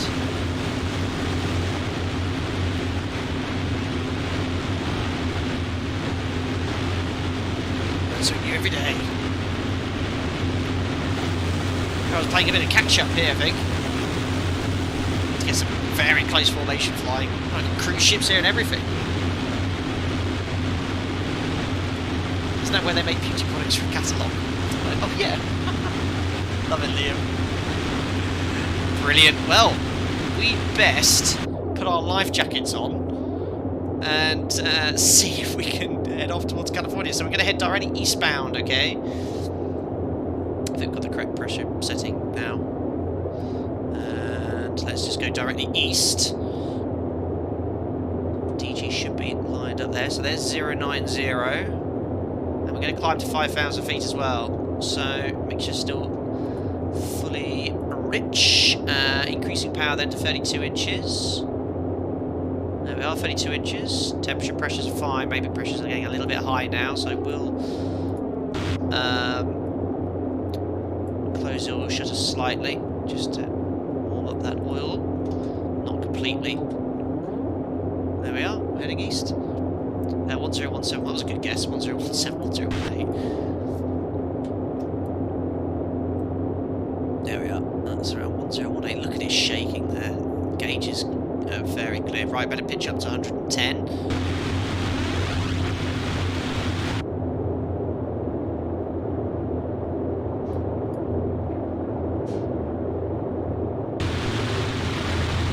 Ooh, why does it sound like it's rough running?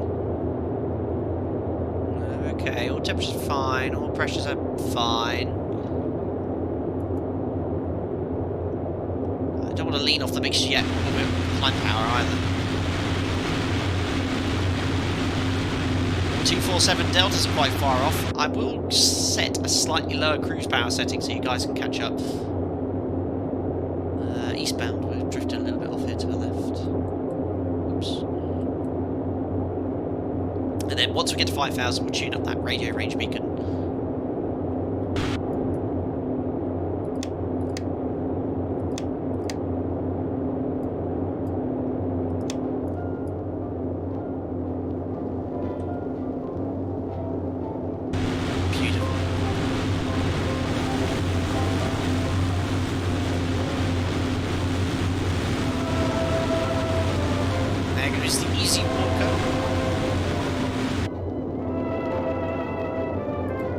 Approaching 4,000 feet.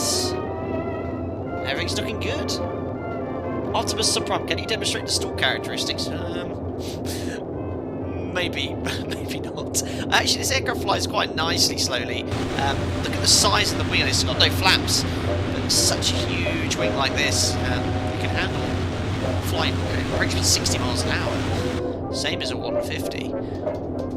Well, maybe it wasn't 150, 60 knots. Yeah, it was even slower. I think 80 miles, 60 miles an hour just prior to touchdown, 80 miles approach speed. But yeah, it can fly incredibly slowly.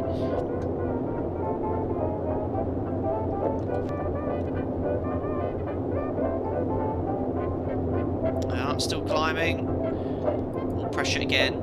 Tad on the high side, but we are working towards getting that low airship. I'm going to close these now. Just going to keep a very close eye on it. Now, carburetor heat, is this just for carburetor icing, or did you actually use it to maintain temperatures? What's wrong with my radio? There's a bit of static.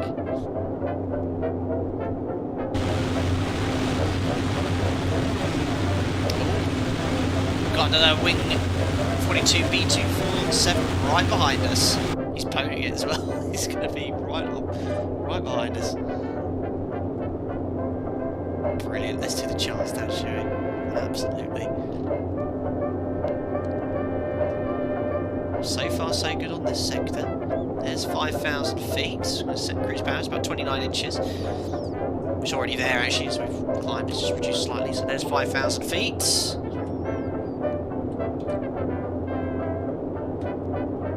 There's Easy Walker. And looks like the aircraft accelerate, we'll trim those down. We'll lean off that mixture slightly.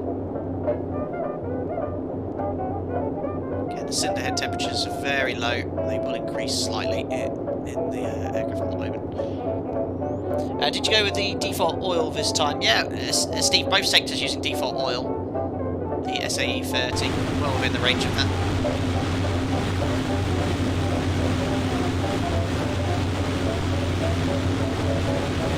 Ollie Box, can you slow down a bit? Sure. I'll set, let's go for 28 inches, just above it. There you go. I'll maintain 5,000 feet as well.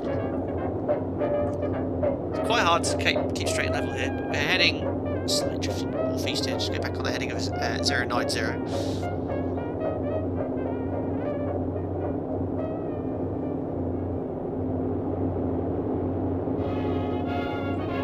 It's like listening to is it Path News? Distance catching up. Sparks is in A320, but he'll be about to fall out the sky at that speed. Stefan's behind us as well. Like the colour of the smoke coming out of the aircraft. There's 5,000 feet.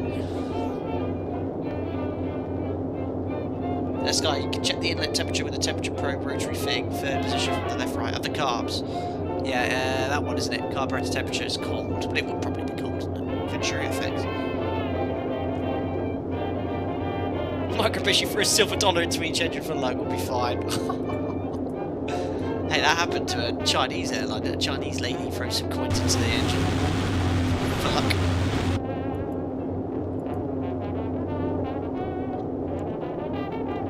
Beautiful day for flying. Beautiful day. Right, so let's keep heading east. Back up to 5,000 feet. There we go.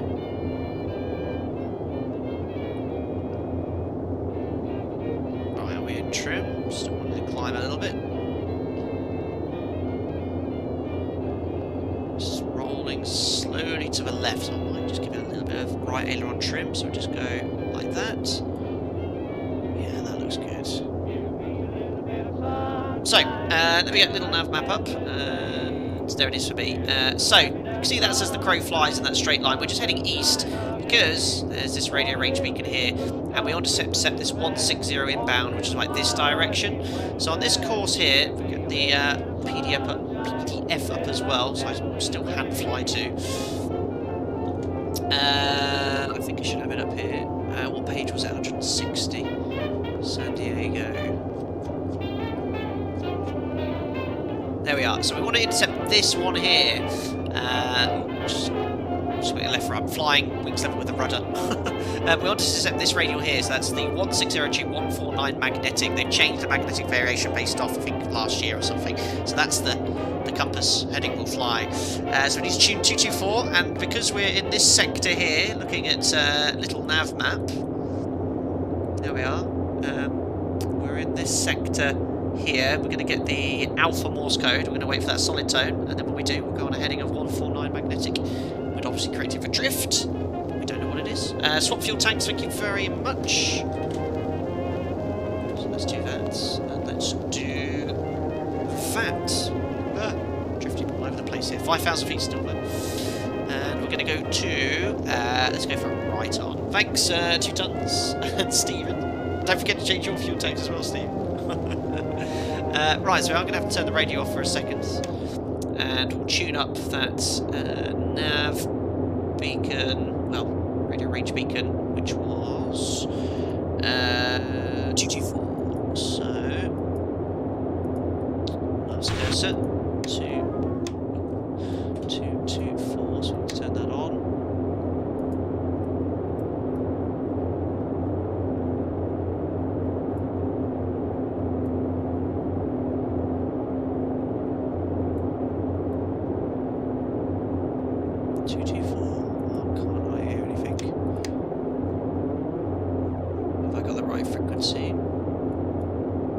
Should be 224. Let me just make sure we're heading east here.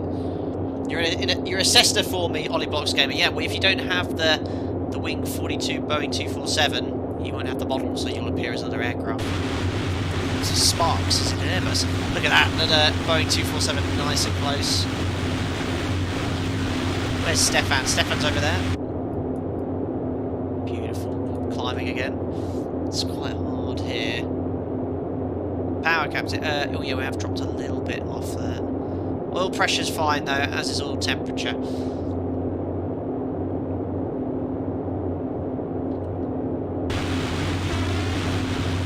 what was that big puff of smoke? Did you see that? I don't like this. Got a life jacket on.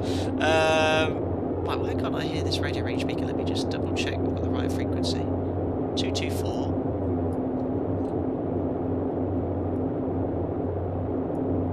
Volume's turned up. Oh, helps if I turn the radio on.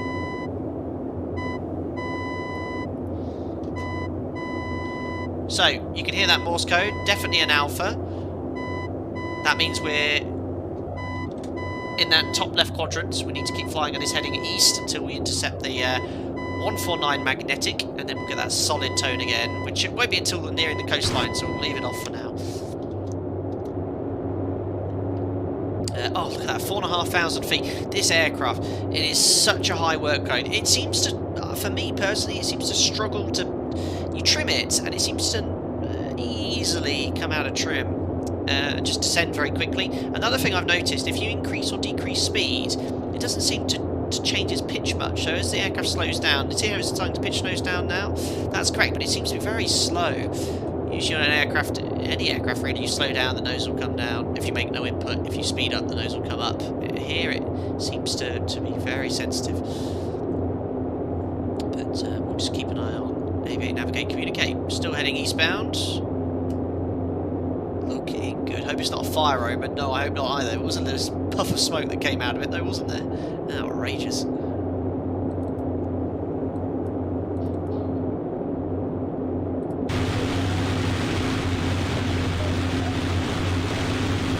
Definitely smoky. I think that's just the engines. Go for more modern music now. Seems to be sort of trimmed out now, but still gently descending. Just pitch up to get back to 5,000. Oil pressure's perfect, 70 pounds per square inch. Temperature's perfect, it's about 9. Well, the thing is, it says it can go up to a maximum 165 operation, so it is cold. So the head temperature's about 100 degrees Fahrenheit.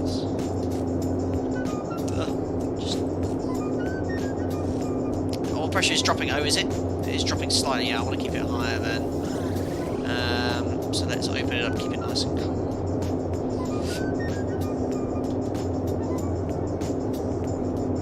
When it gets about £90 per square inch, we'll open them again. We'll just cycle it around there.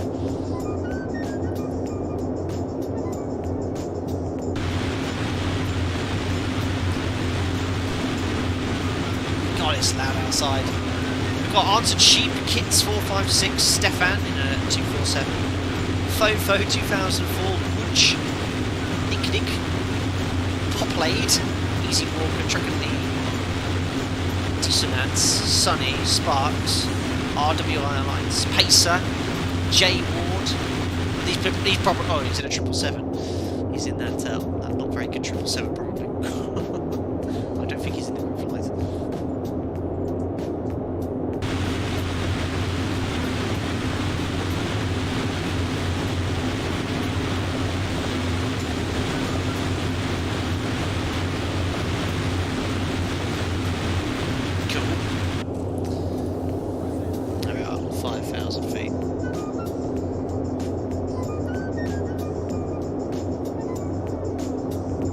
flight. It's so hard to keep an eye on everything. It'd be easier in real life. Well, obviously I'm streaming as well. It doesn't make things easier, but to maintain altitude and heading, if you're trained on this aircraft, it's not too easy because you'd feel that sort of. You can tell if you're climbing on descent. You notice the change in noise, airspeed, and stuff. The artificial horizon. You imagine following this in IMC as well? Sure, no thanks.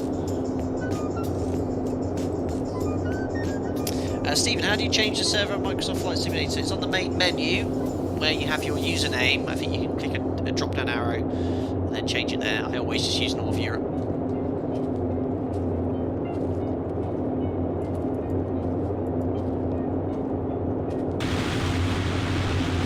Oh, look at this, ladies and gentlemen. We have 3 Boeing 247s, 4 Boeing 247s.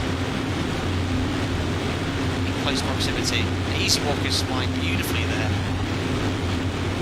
Look at this.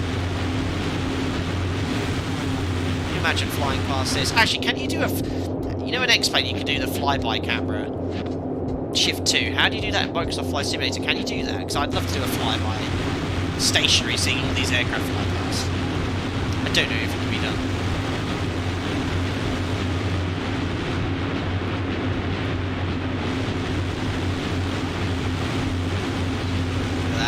Coming in, beautiful.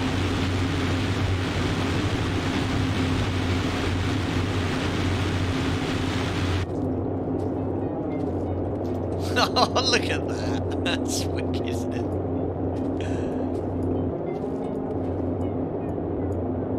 Stick my head out the window for you.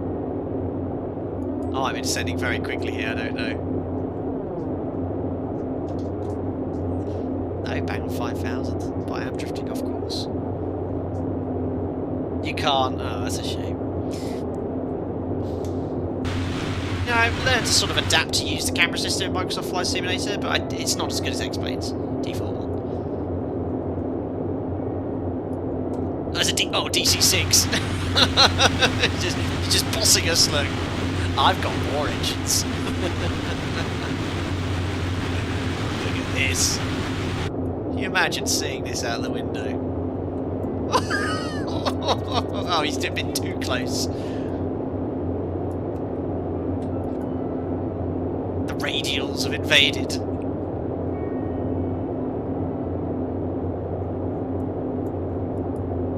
Beautiful.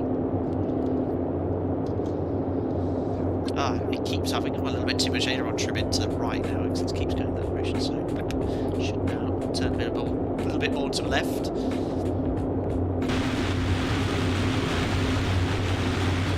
That's epic. I've got the name badges on, so it's quite cool seeing, but if they were off, it would look so cool. Look at that, four of us now in the 247.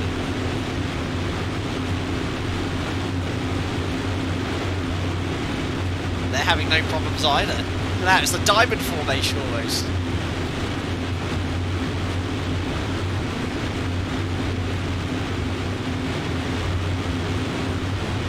Wicked.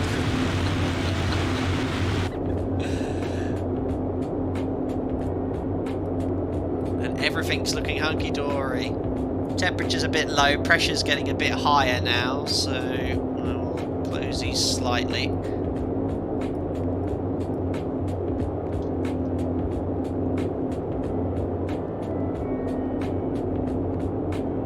Let's have a little listen in to the radio range beacon. So still the Alpha Morse code dominating, but I can hear the November coming in now. So we'll turn this down just so we can monitor it in the background.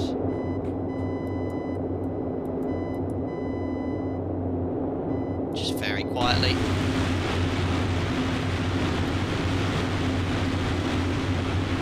Beautiful.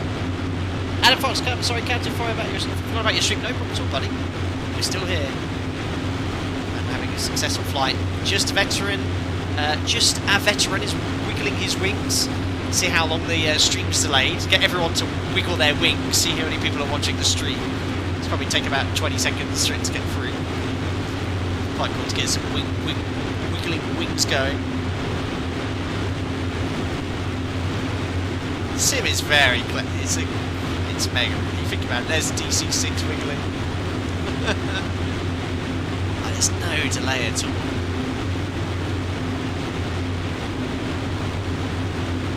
It's quite good because they've got their altitude, so I know how high we are.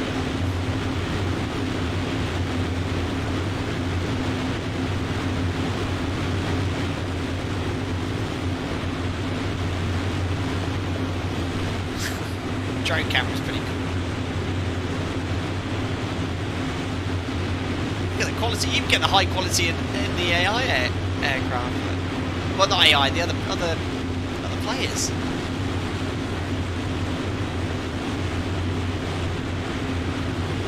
That's really good. I better see where we're going. Twisting turning here. Whoa. Right, there's the Californian coastline, and well, even if we can't use radio range properly, we know we need to head in this direction. So what we'll do, we need to get a little bit lower. I think it'll be much more fun, and we'll follow the coastline. We're almost on that solid Morse code as well, but it'll be more fun to fly along the coastline for sure. There's non-stick Skunk 62. Well, we shouldn't need to ditch anymore. What's this down here? My map, Oceanside down below. And what I'm going to do is just reduce power slightly to start descending.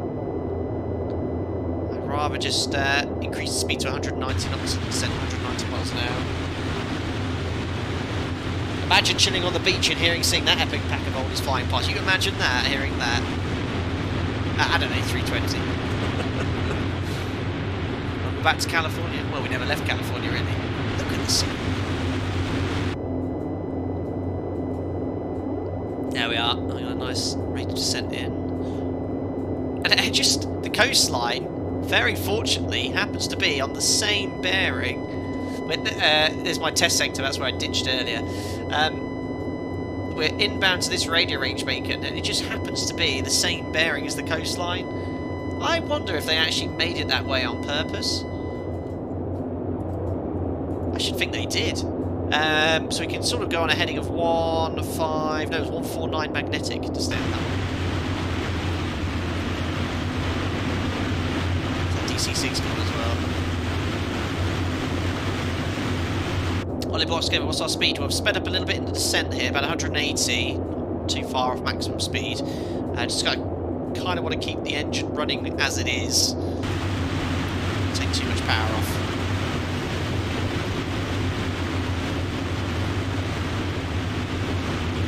Base sleigh bob flying over my brother-in-law's house now. Very cool.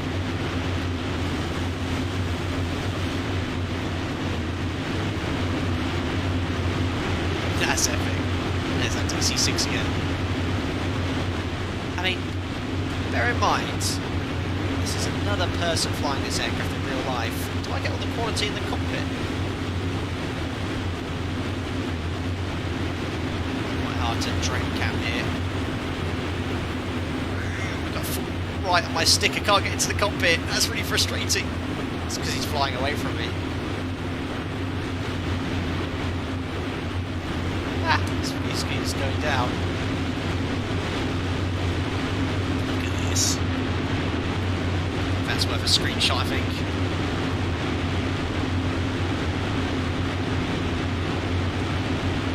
Epic.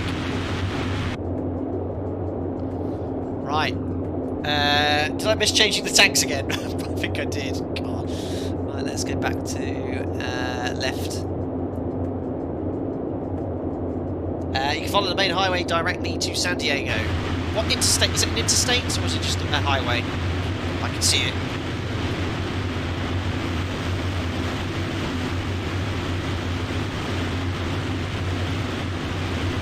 Beautiful. So we'll descend to about 2,000 feet. Speed's about 190.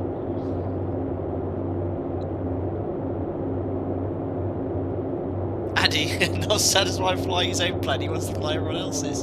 Hey, it's been a while since we've flown the DC-6.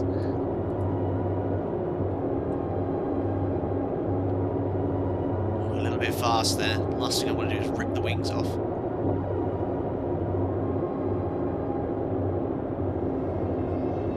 The pressure's getting a bit high again on temp.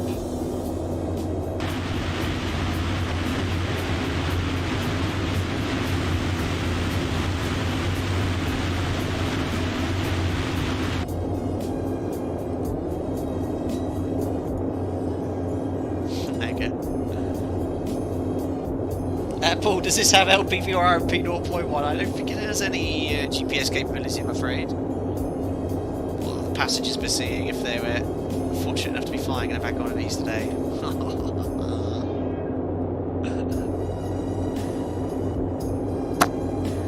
I fly because I follow roads.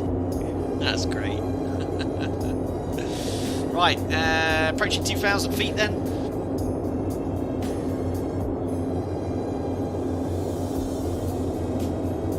I mean, what's that? I mean, to be fair, we're using radio range navigation, but I should think when days were like this, they would have just not bothered listening. Let's just fly visually between all the points. And San Diego should be... I've been to San Diego. When I lived in Arizona for 6 months, I drove here with a couple of my mates on my course. We spent 3 or 4 days here. Reset our cruise power.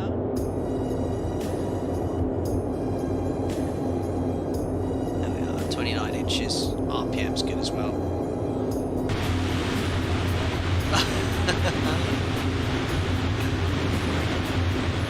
Here comes that DC-6 again.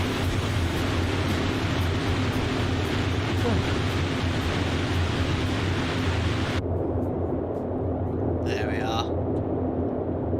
San Diego straight ahead. Epic. Thanks for subscribing there, Malcolm Arnott. Welcome aboard, buddy. What's the maximum range of this? Fires, depending.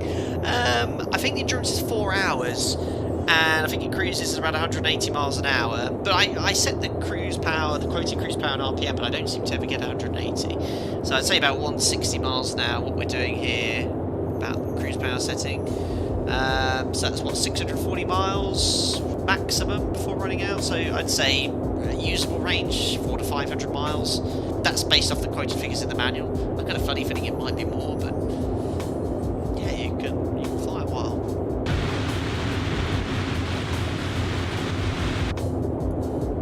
Whoa, what's going on?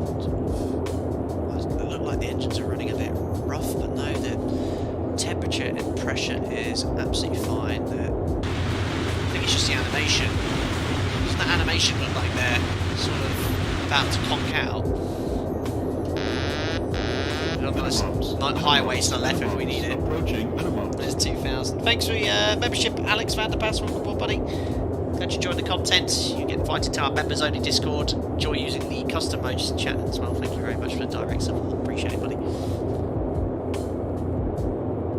Welcome. Right, we gotta go right over the city.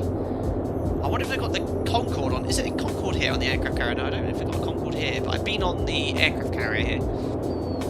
Thanks for subscribing as well. John's Kitchen, welcome aboard. Thomas, should I do a flyby in a 247 once you've landed? Thomas, you can do whatever you like, sir. If you'd like to, we'll try and keep an eye on you. Keep an eye out for you. The formation flying has been superb.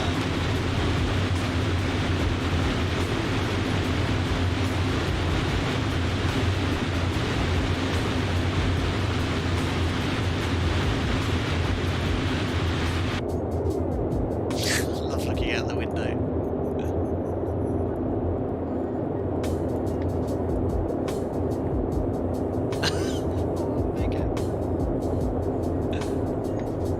Oh no, we're still at 2,000 actually. Good height keeping.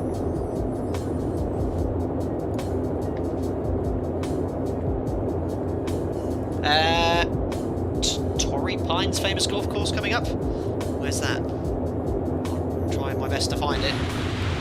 Oh, there you go. Right overhead. Yeah, I mean, this sim is absolutely spectacular. The world is there for you to play around. Play like around. It's exactly 1930 right now. It is phenomenal.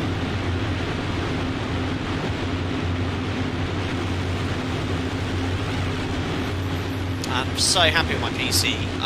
The performance is epic. I can tell we're online. There's a little occasional stuttering, but nothing that's preventing a negative experience. I can tell, like, when I look backwards, a little bit of a stutter, but it's still very good performance. That yellow reminds me of a certain German carrier's new livery. Oh, the new Condor livery, yes. I'm not a fan, personally. I think they're obviously trying to do something a little different. But if I see one at work, I'll pap it for you.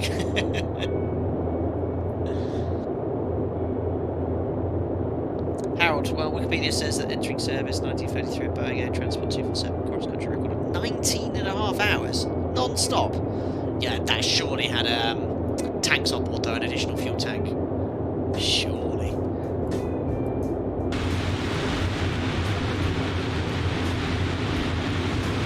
Look at this. Imagine the bracket below.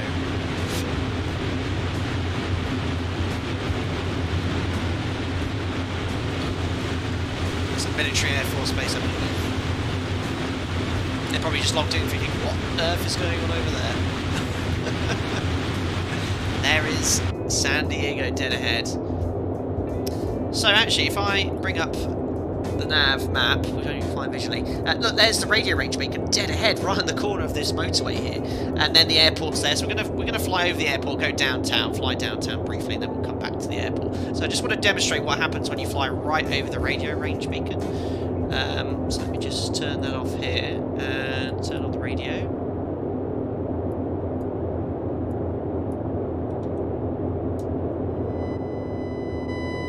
So I know I've got a little nav map up at the moment. So we're still... So we've got a little bit of a dominant November, so we're probably not quite on that radial. So if you were IMC, you know, it'd be so tough to fly like this all the time. I just don't know how they did it personally. We'll see what happens when we go right over the beacon.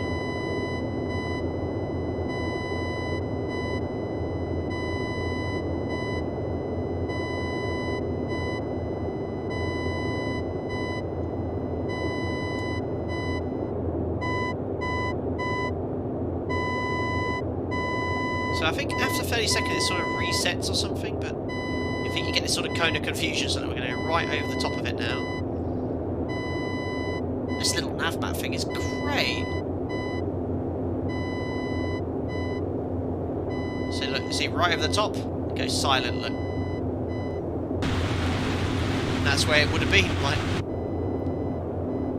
boom, right over the top of it. Completely silent, so you make your turn on course. And then as we fly the other side, we're going to get different idents because they're based on different radials. Very, very nice. And we're going to tune some radio stations. There's a new radio station near here, actually. Noises. Well, I could just go for the original one still. 570. I'm going to listen to some classic radio before we finish. So, I'm not flying the aeroplane right now. 570.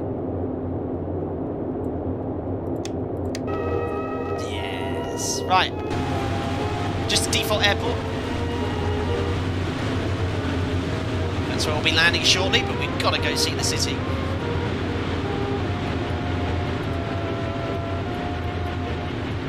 Who's been in the yellow Wing 247? Has been flying absolutely beautifully, like very close, tight formation. It's been lovely.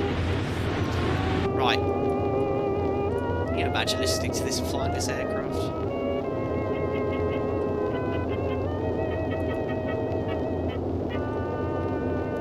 Submarine base should be across to the right. Is this... oh, I'm getting my bearings here. Where was the... I remember we had a beautiful fish seafood restaurant out here. I remember that. And the aircraft carriers around here?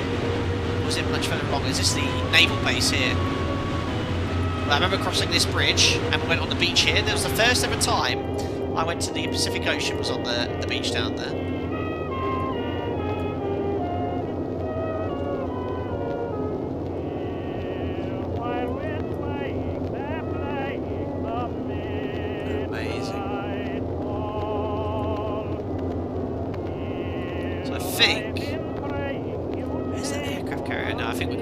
Isn't this like the air base there?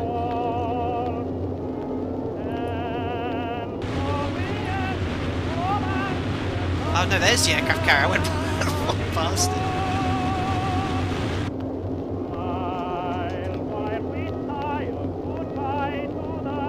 There's 30 degrees angular bank.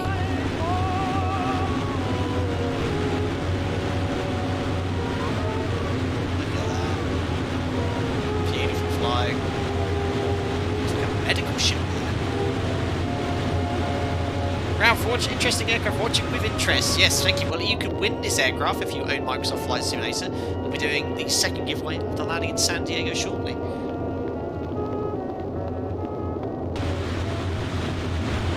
at that. Nicely done, guys. Right, let's get down a little bit lower. This is a military air force base as well, isn't it? You don't want to be messing around here. North Island. There's the aircraft carrier which I've been on. There's an aircraft museum there.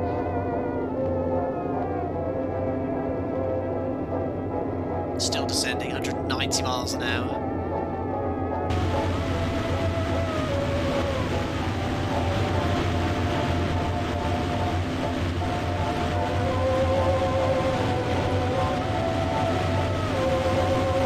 Yeah, fantastic.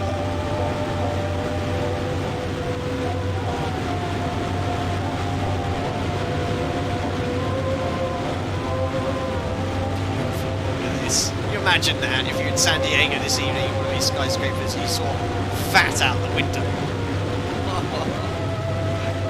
The aircraft carrier is looking a bit there, but it's there.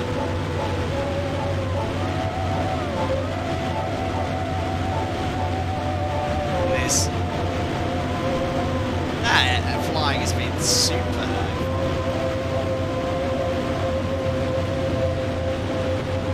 We did it, guys! From LA to San Diego via the Island of Catalina in one piece. We should have there's the runway. So what we're going to do is join downwind, right hand, start reducing power. All temperature pressures are exactly where they need to be.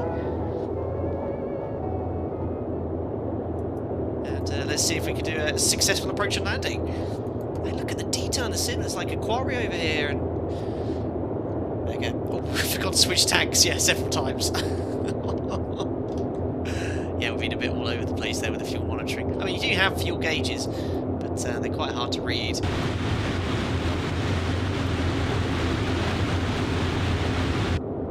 Right, it's starting to slow down now as well. Let's maintain 1,000 feet. It's probably only about 500 feet above the ground here.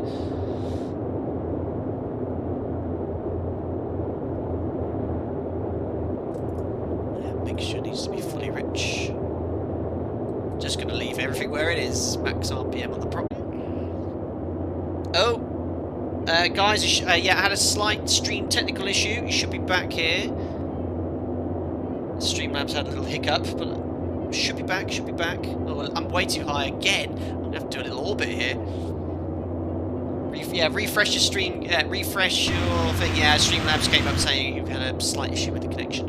So I won't roll out the extended sense line. I've just for your viewing enjoyment. It wasn't the fact I was too high.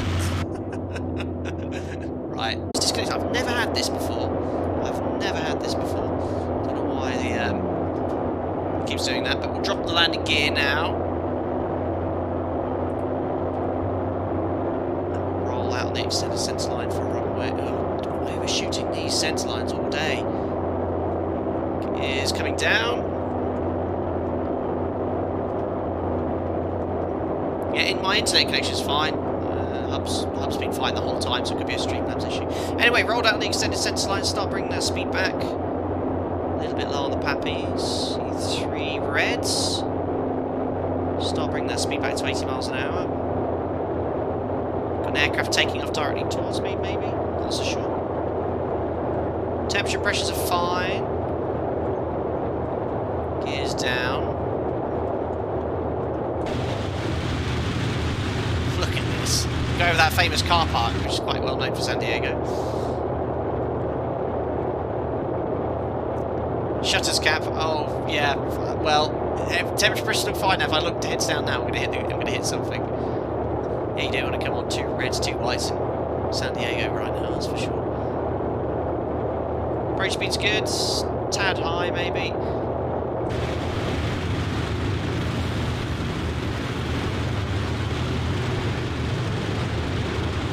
Too busy looking at all the traffic around.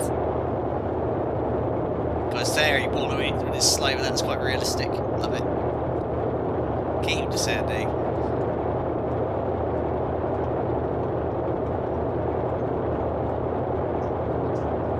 Speed's good.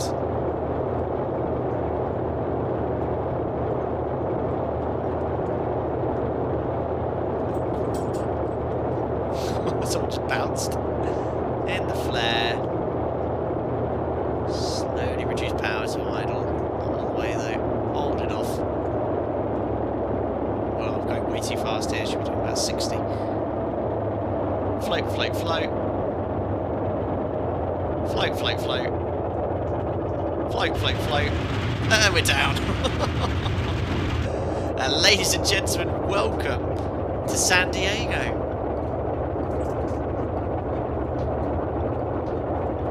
We did it. No engines exploding, no ditching. Just a slight issue on the first sector, getting an engine seized, but nothing to see. Nothing to see on the rest of the sector or second sector. Absolutely beautiful. What an epic flight. I'm very, very happy with the sector we chose today. Take the left here actually, a little bit of differential braking. Absolutely superb. Right. Well, this is just the default airport, I'm afraid. There was a pay airport, but yeah, I seldom use Microsoft Flight Simulator for commercial jets at the moment, so maybe when PMG G737's released, we'll look at the sim a little bit more. But yeah, but the sim itself, you know, is Microsoft Flight Simulator. I've always liked the sim. For me, Explain Dilemma is still best for commercial flight, but my goodness, that scenery today with that photorealistic scenery is absolutely sensational. Looks so good.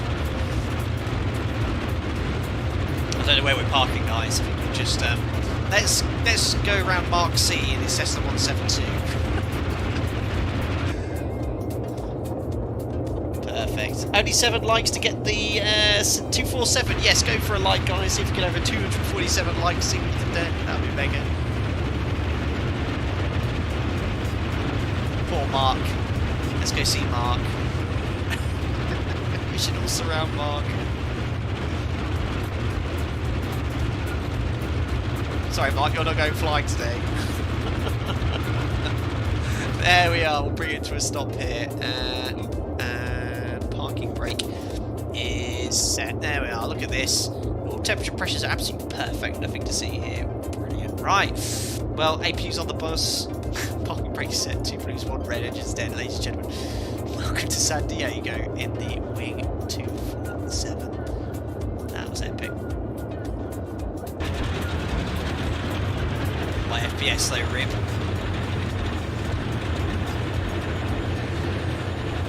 The noise. All I hear is lots of engines. Oh, what parking. Whoever this was in the yellow Boeing 247, epic flying the whole sector. Really good. That guy's still in his Cessna 150. Eric, thank you for using and showing my Boeing 247D radio. Eric, I don't think I've spoken to you personally, but I believe Otmar has mentioned your name on the team here.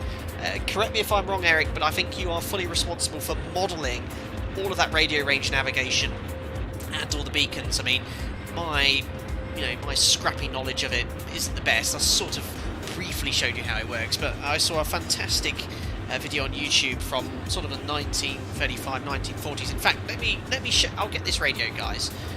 This YouTube video on radio range navigation, because it was really, really good.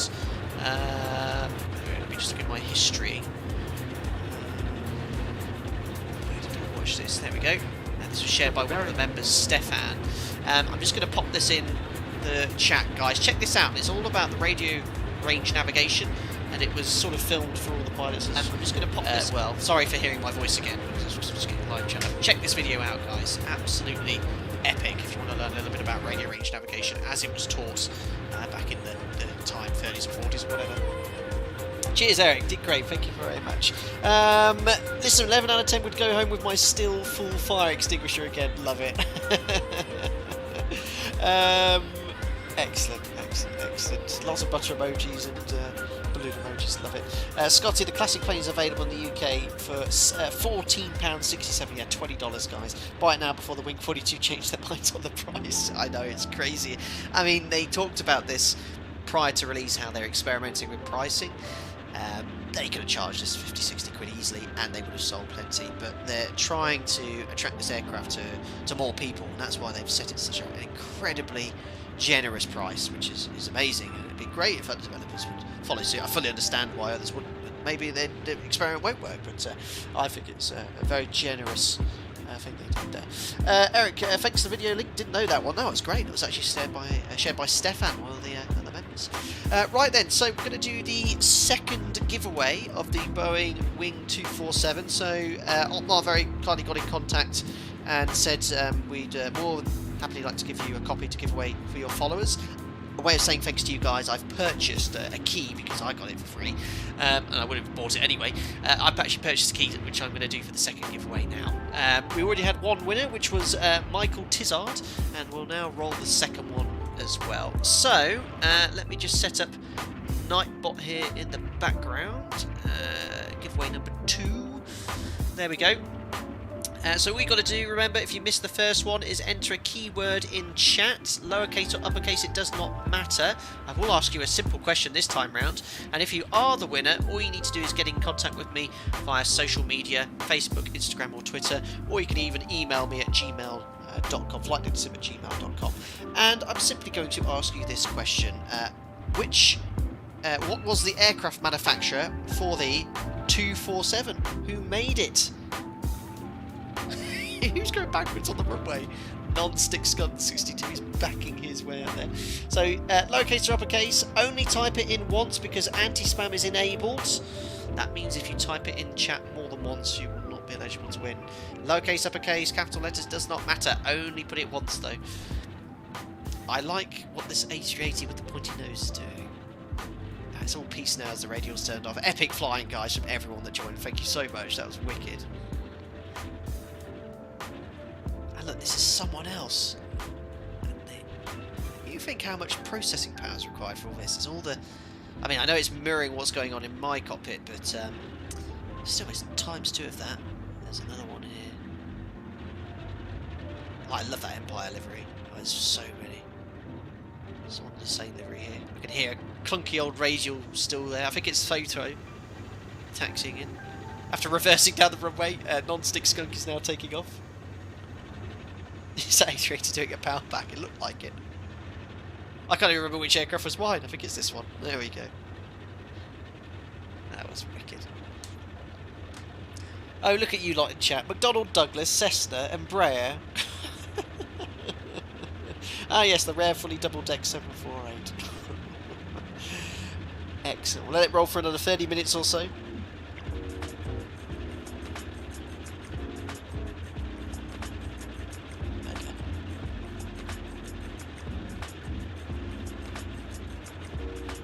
Vanguard's Bond is the best stream raid parking I've ever seen.